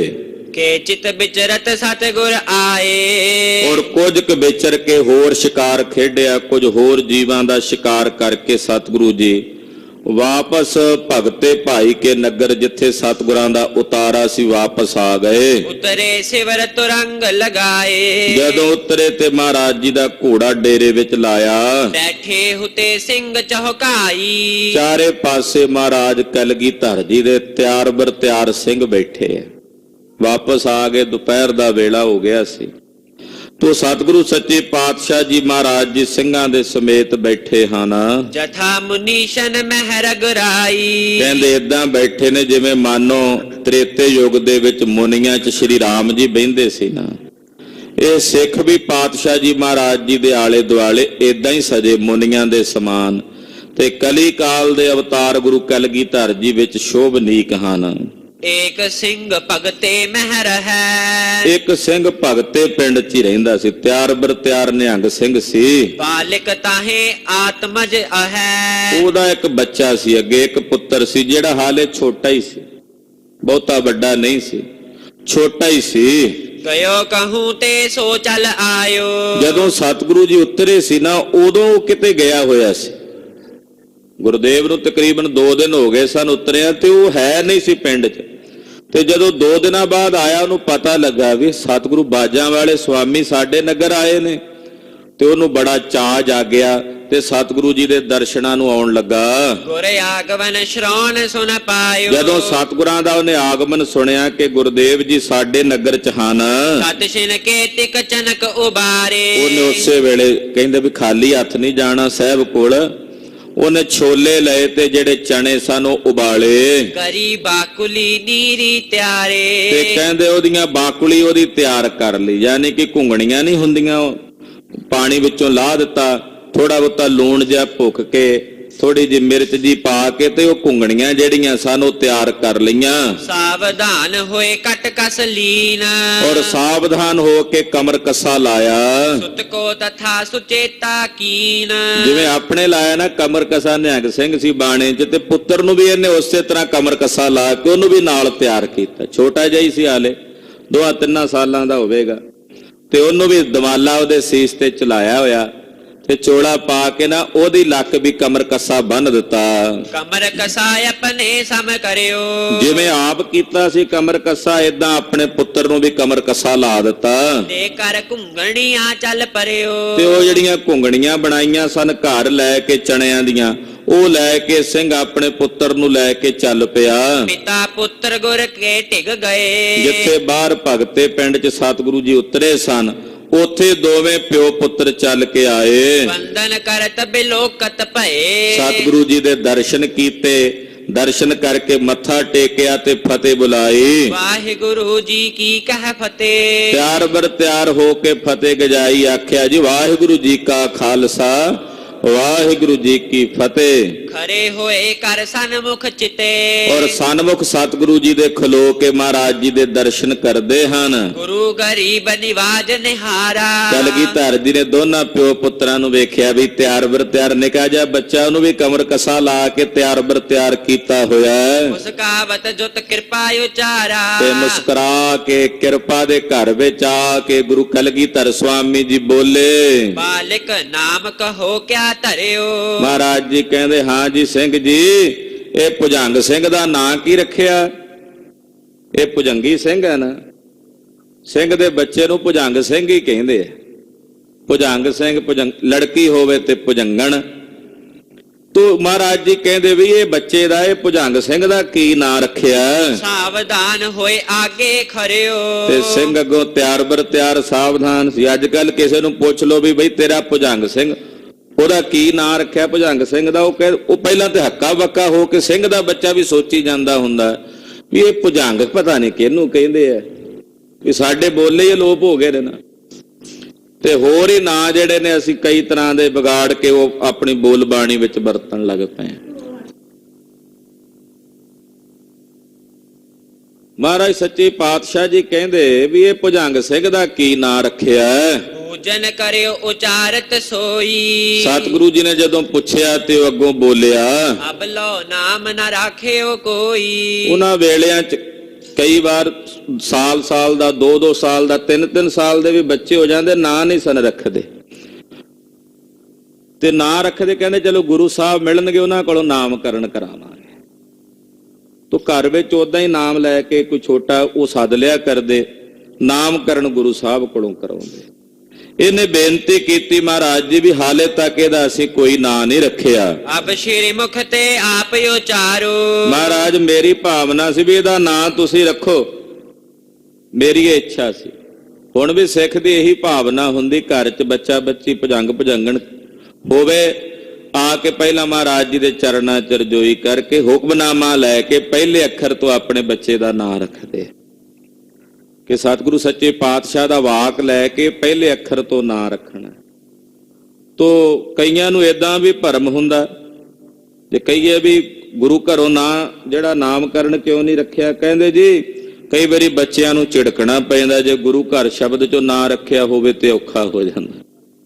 ਵੇਖੋ ਬਹਾਨੇ ਵੀ ਕਿਹੋ ਜਿਹੇ ਹੁੰਦੇ ਆ ਵੀ ਬੱਚਿਆਂ ਨੂੰ ਤਾਂ ਮਾਂ ਪਿਓ ਝਿੜਕ ਨਹੀਂ ਸਕਦੇ। ਜੇ ਗੁਰੂ ਗ੍ਰੰਥ ਸਾਹਿਬ ਵਿੱਚੋਂ ਅੱਖਰ ਲੈ ਕੇ ਨਾਂ ਰੱਖਿਆ ਤੇ ਇਹਦਾ ਮਤਲਬ ਇਹ ਤੇ ਨਹੀਂ ਵੀ ਜੇ ਬੱਚਾ ਗਲਤੀ ਕਰੇ ਤੇ ਉਹਨੂੰ ਝਿੜਕਣਾ ਨਹੀਂ ਹੈ। ਪਤਾ ਨਹੀਂ ਕਿੱਥੋਂ ਉਹ ਆਪਣੇ ਤਰਕ ਜੇ ਬਣਾਏ ਹੁੰਦੇ ਆ ਵੀ ਉਹ ਜਿਹੜੇ ਕਿਸੇ ਇਤਿਹਾਸ ਦੇ ਗ੍ਰੰਥ 'ਚੋਂ ਨਹੀਂ ਮਿਲਦੇ, ਕਿਸੇ ਮਹਾਂਪੁਰਸ਼ ਦੇ ਅਨੁਭਵ 'ਚੋਂ ਨਹੀਂ ਮਿਲਦੇ, ਆਪਣੇ ਤਰਕ ਬਣਾਏ ਹੁੰਦੇ ਵੀ ਜਿਹੜਾ ਕੰਮ ਮੈਨੂੰ ਚੰਗਾ ਲੱਗੇ ਜੀ ਮੈਂ ਕਹਾਂ ਜੀ ਨਹੀਂ ਜੀ ਇਹ ਗੁਰਮਤ ਨਹੀਂ ਕਹਿੰਦੀ ਜੀ ਇਦਾਂ ਕਰਾਂ। ਜਿਹੜਾ ਮੈਨੂੰ ਨਾ ਚੰਗਾ ਲੱਗੇ ਤੇ ਗੁਰਮਤ ਦੇ ਉੱਤੇ ਥੋਪ ਦੇਣਾ ਵੀ ਗੁਰਮਤ। ਹੁਣ ਕਿਹਨੂੰ ਪਤਾ ਵੀ ਗੁਰਮਤ ਦੇ ਅੱਗੇ ਵਿੱਚ ਕੀ ਲਿਖਿਆ ਕੀ ਨਹੀਂ ਲਿਖਿਆ? ਉਹਦਾ ਕੋਈ ਖੋਜੀ ਹੋਵੇ ਤਾਂ ਉਹ ਨਹੀਂ ਪਤਾ ਲੱਗੇ ਨਾ। ਨਾਮ ਸੰਸਕਾਰ ਜਿਹੜੇ ਨੇ ਬੱਚਿਆਂ ਦੇ, ਉਹ ਪਾਤਸ਼ਾਹ ਦੀ ਹਜ਼ੂਰੀ 'ਚ ਹੀ ਹੋਣੇ ਚਾਹੀਦੇ। ਮਹਾਰਾਜ ਜੀ ਦਾ ਸ਼ਬਦ ਲੈ ਕੇ ਉਸੇ ਅੱਖਰ ਤੋਂ ਉਸ ਬੱਚੇ ਦਾ ਨਾਮਕਰਨ ਰੱਖਣਾ। ਗੁਰੂ ਸਾਹਿਬ ਜੀ ਦਾ ਜਾਣ ਕੇ ਮਹਾਰਾਜ ਇਹ ਬੱਚਾ ਆਪ ਜੀ ਦਾ ਹੈ। ਇੱਕ ਗ੍ਰੰਥ ਹੈ ਪ੍ਰੇਮ ਸਮਾਰਗ, ਉਹਦੇ 'ਚ ਬਚਨ ਆਉਂਦਾ ਵੀ ਗੁਰਸਿੱਖ ਦੇ ਘਰ ਵਿੱਚ ਸੰਤਾਨ ਜਨਮ ਲਵੇ, ਉਹ ਇਹ ਨਾ ਜਾਣੇ ਵੀ ਇਹ ਸੰਤਾਨ ਮੇਰੀ ਹੈ, ਉਹ ਇਹ ਜਾਣੇ ਇਹ ਗੁਰੂ ਕਾ ਸਿੱਖ ਹੈ ਤੇ ਮੇਰਾ ਇਹਦੇ ਨਾਲ ਸਿਰਫ ਇਹੀ ਰਿਸ਼ਤਾ ਹੈ ਕਿ ਇਹ ਗੁਰੂ ਕਾ ਸਿੱਖ ਹੈ। ਸਿੱਖੀ ਦਾ ਰਿਸ਼ਤਾ ਹੈ, ਮਾਂ ਪਿਓ ਪੁੱਤਰ ਦਾ ਉਹ ਕੋਈ ਰਿਸ਼ਤਾ ਨਹੀਂ ਹੈ। ਮੇਰਾ ਇਹਦੇ ਨਾਲ ਕੇਵਲ ਸਿੱਖੀ ਦਾ ਸੰਬੰਧ ਹੈ। ਜੇ ਸਿੱਖੀ ਨਾਲ ਜੁੜਿਆ ਤਾਂ ਸੰਬੰਧ ਹੈ, ਜੇ ਸਿੱਖੀ ਤੋਂ ਤਲਾਂਜਲੀ ਦੇਈ ਫਿਰੇ ਫਿਰ ਕੋਈ ਸੰਬੰਧ ਨਹੀਂ ਹੈ। ਇੱਥੋਂ ਤੱਕ ਵੀ ਬਚਨ ਲਿਖੇ ਹੋਏ ਨੇ, ਉਹ ਸਾਡੇ ਇਤਿਹਾਸ ਦੇ ਗ੍ਰੰਥਾਂ ਵਿੱਚ ਨੇ। ਖੈਰ ਇਹ ਕਹਿਣ ਲੱਗਾ ਜੀ ਮੈਂ ਨਾਂ ਰੱਖਿਆ ਨਹੀਂ ਆਪਣੇ ਬੱਚੇ ਦਾ, ਮੇਰੀ ਇੱਛਾ ਸੀ ਵੀ ਇਹਦਾ ਨਾਂ ਤੁਸੀਂ ਰੱਖੋ। ਸੋ ਅਬ ਨਾਮ ਤਰ ਹੈ ਕਰ ਪਿਆਰੋ। ਤੇ ਸਤਿਗੁਰੂ ਜੀ ਤੁਸੀਂ ਤਰਸ ਕੀਤਾ ਤੇ ਹੁਣ ਤੁਸੀਂ ਇਹਦਾ ਨਾਂ ਰੱਖ ਦਿਓ। ਦਾਸ ਆਪ ਕੇ ਹਮ ਹੈ ਸਦਾ। ਸਤਿਗੁਰੂ ਜੀ ਅਸੀਂ ਤੁਹਾਡੇ ਹੀ ਦਾਸ ਹਾਂ। ਹਲਤ ਪਲਤ ਸੁਖ ਦੇਹੋ ਜਦ ਕਦਾ। ਤੁਸੀਂ ਸਾਨੂੰ ਲੋਕ ਪਰਲੋਕ ਦੋਹਾਂ ਜਹਾਨਾਂ 'ਚ ਹਮੇਸ਼ਾ ਸੁਖ ਦਿੰਦੇ ਹੋ। ਸ਼੍ਰੀ ਮੁਖ ਤੇ ਮੁਸਕਾਏ ਬਖਾਨਾ। ਪਾਤਸ਼ਾਹ ਜੀ ਮੁਸਕਰਾ ਕੇ ਬੋਲੇ, ਘੁੰਗਣੀਆਂ ਸਿੰਘ ਨਾਮ ਸੁਜਾਨਾ। ਮਹਾਰਾਜ ਜੀ ਕਹਿੰਦੇ ਨਿਹੰਗ ਸਿਆਂ ਘੁੰਗਣੀਆਂ ਲੈ ਕੇ ਆਇਆ, ਚਲੋ ਅੱਜ ਮੁਸਕਰਾ ਕੇ ਨਾ ਹਾਸ ਰਸ ਵਿੱਚ ਕਹਿੰਦੇ ਇਸ ਭੁਜੰਗ ਸਿੰਘ ਦਾ ਨਾਂ ਹੀ ਘੁੰਗਣੀਆਂ ਸਿੰਘ ਰੱਖ ਦਿੰਦੇ, ਇਹਦਾ ਨਾਂ ਘੁੰਗਣੀਆਂ ਸਿੰਘ। ਮਹਾਰਾਜ ਸੱਚੀ ਖੁਸ਼ੀ ਦੇ ਵਿੱਚ ਆ ਕੇ ਮੌਜ ਵਿੱਚ ਨਾਂ ਰੱਖਿਆ ਕਲਗੀਧਰ ਜੀ ਨੇ। ਕਹਿੰਦੇ ਘੁੰਗਣੀਆਂ ਲਿਆਇਆ ਨਿੱਕਾ ਜਿਹਾ ਬੱਚਾ, ਇਹਨੇ ਆਪ ਅੱਗੇ ਭੇਟ ਕੀਤੀਆਂ ਨੇ। ਮਹਾਰਾਜ ਜੀ ਕਹਿੰਦੇ ਦਾ ਨਾਂ ਘੁੰਗਣੀਆਂ ਸਿੰਘ ਰੱਖ ਦਿੰਨੇ ਆ। ਇਹੀ ਕਹਿ ਸਭ ਮਹਿ ਬਿਦਤਾਵ। ਇਹ ਕਹਿ ਕੇ ਨਾਂ ਪ੍ਰਗਟ ਕਰਨਾ ਸਾਰਿਆਂ ਚ ਇਹਨੂੰ। ਹੁਣ ਏਦਾਂ ਨਹੀਂ ਵੀ ਇਹਦਾ ਨਾਂ ਨਹੀਂ ਬਦਲਣਾ। ਮਹਾਰਾਜ ਕਹਿੰਦੇ ਜੋ ਅਸੀਂ ਕਹਿ ਦਿੱਤਾ ਇਹੀ ਕਹਿਣਾ, ਘੁੰਗਣੀਆਂ ਸਿੰਘ ਕਹਿ ਕੇ ਬੁਲਾਉਣਾ। ਅਪਰ ਨਾਮ ਕੋ ਨਹੀਂ ਅਲਾਵ। ਹੋਰ ਨਾਂ ਨਹੀਂ ਕੋਈ ਇਹਦਾ ਲੈਣਾ। ਸਿੰਘ ਪ੍ਰਮੋਦਤ ਭਇਓ ਸੁਨ ਗੁਰਤੇ। ਉਹ ਸਿੰਘ ਤਾਂ ਫਿਰ ਖੁਸ਼ੀ ਦੇ ਨਾਲ ਝੂਮ ਉੱਠਿਆ ਕਿ ਗੁਰਦੇਵ ਸੱਚੇ ਪਾਤਸ਼ਾਹ ਨੇ ਕਿਰਪਾ ਕੀਤੀ ਹੈ। ਸੁਤ ਕੀ ਛੇਮ ਲਈ ਮੈਂ ਧੂਰਤੇ। ਉਹਨੇ ਜਾਣਿਆ ਕਿ ਗੁਰੂ ਸਾਹਿਬ ਨੇ ਮੇਰੇ ਪੁੱਤਰ ਨੂੰ ਵੀ ਮੋਕਸ਼ ਬਖਸ਼ ਦਿੱਤੀ ਹੈ, ਮੇਰੇ ਬੱਚੇ ਨੂੰ ਵੀ ਸਿੱਖੀ ਬਖਸ਼ ਦਿੱਤੀ ਹੈ। ਘੁੰਗਣੀਆਂ ਲੈ ਸਿੱਖ ਬਰਤਾਈ। ਉਹ ਘੁੰਗਣੀਆਂ ਜੋ ਲਿਆਇਆ ਸੀ ਮਹਾਰਾਜ ਜੀ ਨੂੰ ਭੇਟ ਕਰਕੇ ਫਿਰ ਸਾਰੀ ਸੰਗਤ ਵਿੱਚ ਵੰਡ ਦਿੱਤੀਆਂ। ਸਵਾਦਲ ਜਾਨ ਸਭਨਹੁ ਖਾਈ। ਸਾਰਿਆਂ ਨੇ ਸਵਾਦੀ ਜਾਣ ਕੇ ਉਹ ਘੁੰਗਣੀਆਂ ਛਕੀਆਂ। ਪੁਨ ਭੋਜਨ ਨਿਸਮੈ ਕਰ ਖਾਨਾ। ਤੇ ਉਹ ਘੁੰਗਣੀਆਂ ਸਾਰਿਆਂ ਨੇ, ਸ਼ਾਮ ਦੁਪਹਿਰ ਦਾ ਵੇਲਾ ਸੀ, ਸ਼ਿਕਾਰ ਖੇਡ ਕੇ ਆਏ ਸੀ, ਲੋੜ ਵੀ ਸੀ। ਅੱਜ ਕੱਲ ਤਾਂ ਸ਼ਨੀਚਰਵਾਰ ਦੀ ਉਡੀਕ ਕਰਦੇ ਆ ਵੀ ਸ਼ਨੀਵਾਰ ਆਵੇਗਾ, ਘਰ 'ਚ ਛੋਲੇ ਉਬਾਲਾਂਗੇ, ਫਿਰ ਜਾ ਕੇ ਗੁਰਦੁਆਰੇ ਭੇਟ ਕਰਨੇ ਆ। ਸਾਰਾ ਹਫਤਾ ਨਹੀਂ ਲਿਆਉਣਾ। ਆਮ ਕਰਕੇ ਬਹੁਤ ਸਾਰੇ ਸਥਾਨਾਂ ਤੇ ਮੈਂ ਅੰਬਾਲੇ ਹੁੰਦਾ ਸਾਂ, ਉੱਥੇ ਸ਼ਨੀਵਾਰ ਨੂੰ ਬੜਿਆਂ ਨੇ ਲਿਆ ਕੇ ਛੋਲੇ ਉਹ ਘੁੰਗਣੀਆਂ ਬਣਾ ਕੇ ਭੇਟ ਕਰਨੀ ਤੇ ਉਹਦਾ ਹੀ ਪ੍ਰਸ਼ਾਦ ਵਰਤਦਾ ਹੁੰਦਾ। ਨਿੱਕੇ ਸਾਂ ਤੇ ਉਡੀਕ ਰਹਿੰਦੇ ਸੀ ਵੀ ਸ਼ਨੀਵਾਰ ਆਵੇਗਾ। ਤੋ ਇਹ ਵੀ ਲੰਗਰ ਨੇ ਭਾਈ ਗੁਰੂ ਕੇ। ਗੁਰਦੁਆਰਾ ਬਾਲ ਲੀਲਾ ਸਾਹਿਬ ਮਹਾਰਾਜ ਸੱਚੇ ਪਾਤਸ਼ਾਹ ਜੀ ਦੇ ਬਚਨਾਂ ਨਾਲ ਘੁੰਗਣੀਆਂ ਦਾ ਲੰਗਰ ਵਰਤਦਾ ਪਟਨਾ ਸਾਹਿਬ। ਖੈਰ ਤੋ ਮਹਾਰਾਜ ਜੀ ਦਾ ਬਚਨ ਮੰਨ ਕੇ ਉਹਨੇ ਜਿਹੜੀਆਂ ਘੁੰਗਣੀਆਂ ਸੀ ਉਹ ਸੰਗਤ ਵਿੱਚ ਵੰਡ ਦਿੱਤੀਆਂ। ਸੁਪਦ ਜਥਾ ਸੁਖ ਕਿਰਪਾ ਨਿਧਾਨਾ। ਸਤਿਗੁਰੂ ਸੱਚੇ ਪਾਤਸ਼ਾਹ ਜੀ ਆਸਣਾ ਤੇ ਬਿਰਾਜਮਾਨ ਹੋਏ। ਰਾਤ ਪੈ ਗਈ, ਲੰਗਰ ਪ੍ਰਸ਼ਾਦਾ ਰਾਤ ਦਾ ਛਕ ਕੇ ਸੁਖਾਸਣਾ ਤੇ ਬਿਰਾਜੇ ਨੇ ਤੇ ਇੱਕ ਘਟਨਾ ਘਟੀ ਹੈ। ਉਹ ਕਥਾ ਆਪ ਜੀ ਅਗਲੇ ਪ੍ਰਸੰਗਾਂ 'ਚ ਸਰਵਣ ਕਰੋਗੇ। ਗਰੀਬ ਨਵਾਜ ਪਾਤਸ਼ਾਹ ਦਾ ਪਾਵਨ ਪਵਿੱਤਰ ਇਤਿਹਾਸ ਹੈ। ਕਥਨ ਕਰਦਿਆਂ ਹੋਈਆਂ ਭੁੱਲਾਂ ਚੁੱਕਾਂ ਦੀ ਖੇਮਾ। ਬੇਨਤੀ ਹੈ ਜਗਤ ਗੁਰੂ ਸ੍ਰੀ ਗੁਰੂ ਤੇਗ ਬਹਾਦਰ ਸਾਹਿਬ ਸੱਚੇ ਪਾਤਸ਼ਾਹ ਜੀ ਮਹਾਰਾਜ ਜੀ ਦੇ ਪਾਵਨ ਪਵਿੱਤਰ 400 ਸਾਲਾ ਪ੍ਰਕਾਸ਼ ਪੁਰਬ ਦੇ ਸੰਬੰਧ ਵਿੱਚ ਗੁਰਦੁਆਰਾ ਸ੍ਰੀ ਦੁਖ ਨਿਵਾਰਨ ਸਾਹਿਬ ਵਿਖੇ 27 ਫਰਵਰੀ ਨੂੰ ਸ਼ਾਮ 5 ਵਜੇ ਤੋਂ 9 ਵਜੇ ਤੱਕ ਗੱਤਕਾ ਪ੍ਰਦਰਸ਼ਨ ਹੋਵੇਗਾ, ਜਿਹਦੇ ਚ ਭੁਜੰਗੀ ਸਿੰਘ ਤੇ ਭੁਜੰਗਣਾ ਜਿਹੜੀਆਂ ਨੇ ਉਹ ਗੱਤਕੇ ਦਾ ਪ੍ਰਦਰਸ਼ਨ ਕਰਨਗੇ। ਸਮੂਹ ਸੰਗਤਾਂ ਦੇ ਚਰਨਾਂ 'ਚ ਬੇਨਤੀ ਹੈ ਕਿ ਆਪ ਜੀ ਇਸ ਗੱਤਕੇ ਪ੍ਰਦਰਸ਼ਨ ਵਿੱਚ ਹਾਜ਼ਰੀਆਂ ਭਰ ਕੇ ਬੱਚਿਆਂ ਦਾ, ਸਿੰਘਾਂ ਦਾ ਹੌਸਲਾ ਵੀ ਵਧਾਓ ਔਰ ਆਪਣੇ ਬੱਚਿਆਂ ਨੂੰ ਵੀ ਪ੍ਰੇਰਿਤ ਕਰੋ ਕਿ ਉਹ ਸ਼ਸਤਰ ਵਿੱਦਿਆ ਸਿੱਖਣ। ਦੂਸਰੀ ਬੇਨਤੀ ਹੈ ਕਿ ਪਟਿਆਲੇ ਜ਼ਿਲ੍ਹੇ ਵਿੱਚ ਜੋ 9ਵੇਂ ਪਾਤਸ਼ਾਹ ਦੇ ਪਾਵਨ ਇਤਿਹਾਸਕ ਸਥਾਨ ਹਨ, ਉਹਨਾਂ ਸਥਾਨਾਂ ਦੇ ਦਰਸ਼ਨ ਦਿਦਾਰੇ ਨਗਰ ਕੀਰਤਨ ਦਰਸ਼ਨ ਕਰਨ ਵਾਸਤੇ 1 ਮਾਰਚ ਨੂੰ ਸਵੇਰੇ 9 ਵਜੇ ਗੁਰਦੁਆਰਾ ਸ੍ਰੀ ਦੁਖ ਨਿਵਾਰਨ ਸਾਹਿਬ ਤੋਂ ਨਗਰ ਕੀਰਤਨ ਪ੍ਰਾਰੰਭ ਹੋਣਗੇ, ਜੋ 9ਵੇਂ ਪਾਤਸ਼ਾਹ ਦੇ ਪਾਵਨ ਸਥਾਨਾਂ ਤੋਂ ਹੁੰਦਿਆਂ 6 ਮਾਰਚ ਨੂੰ ਗੁਰਦੁਆਰਾ ਮੋਤੀ ਬਾਗ ਸਾਹਿਬ ਵਿਖੇ ਨਗਰ ਕੀਰਤਨ ਦੀ ਸਮਾਪਤੀ ਹੋਵੇਗੀ।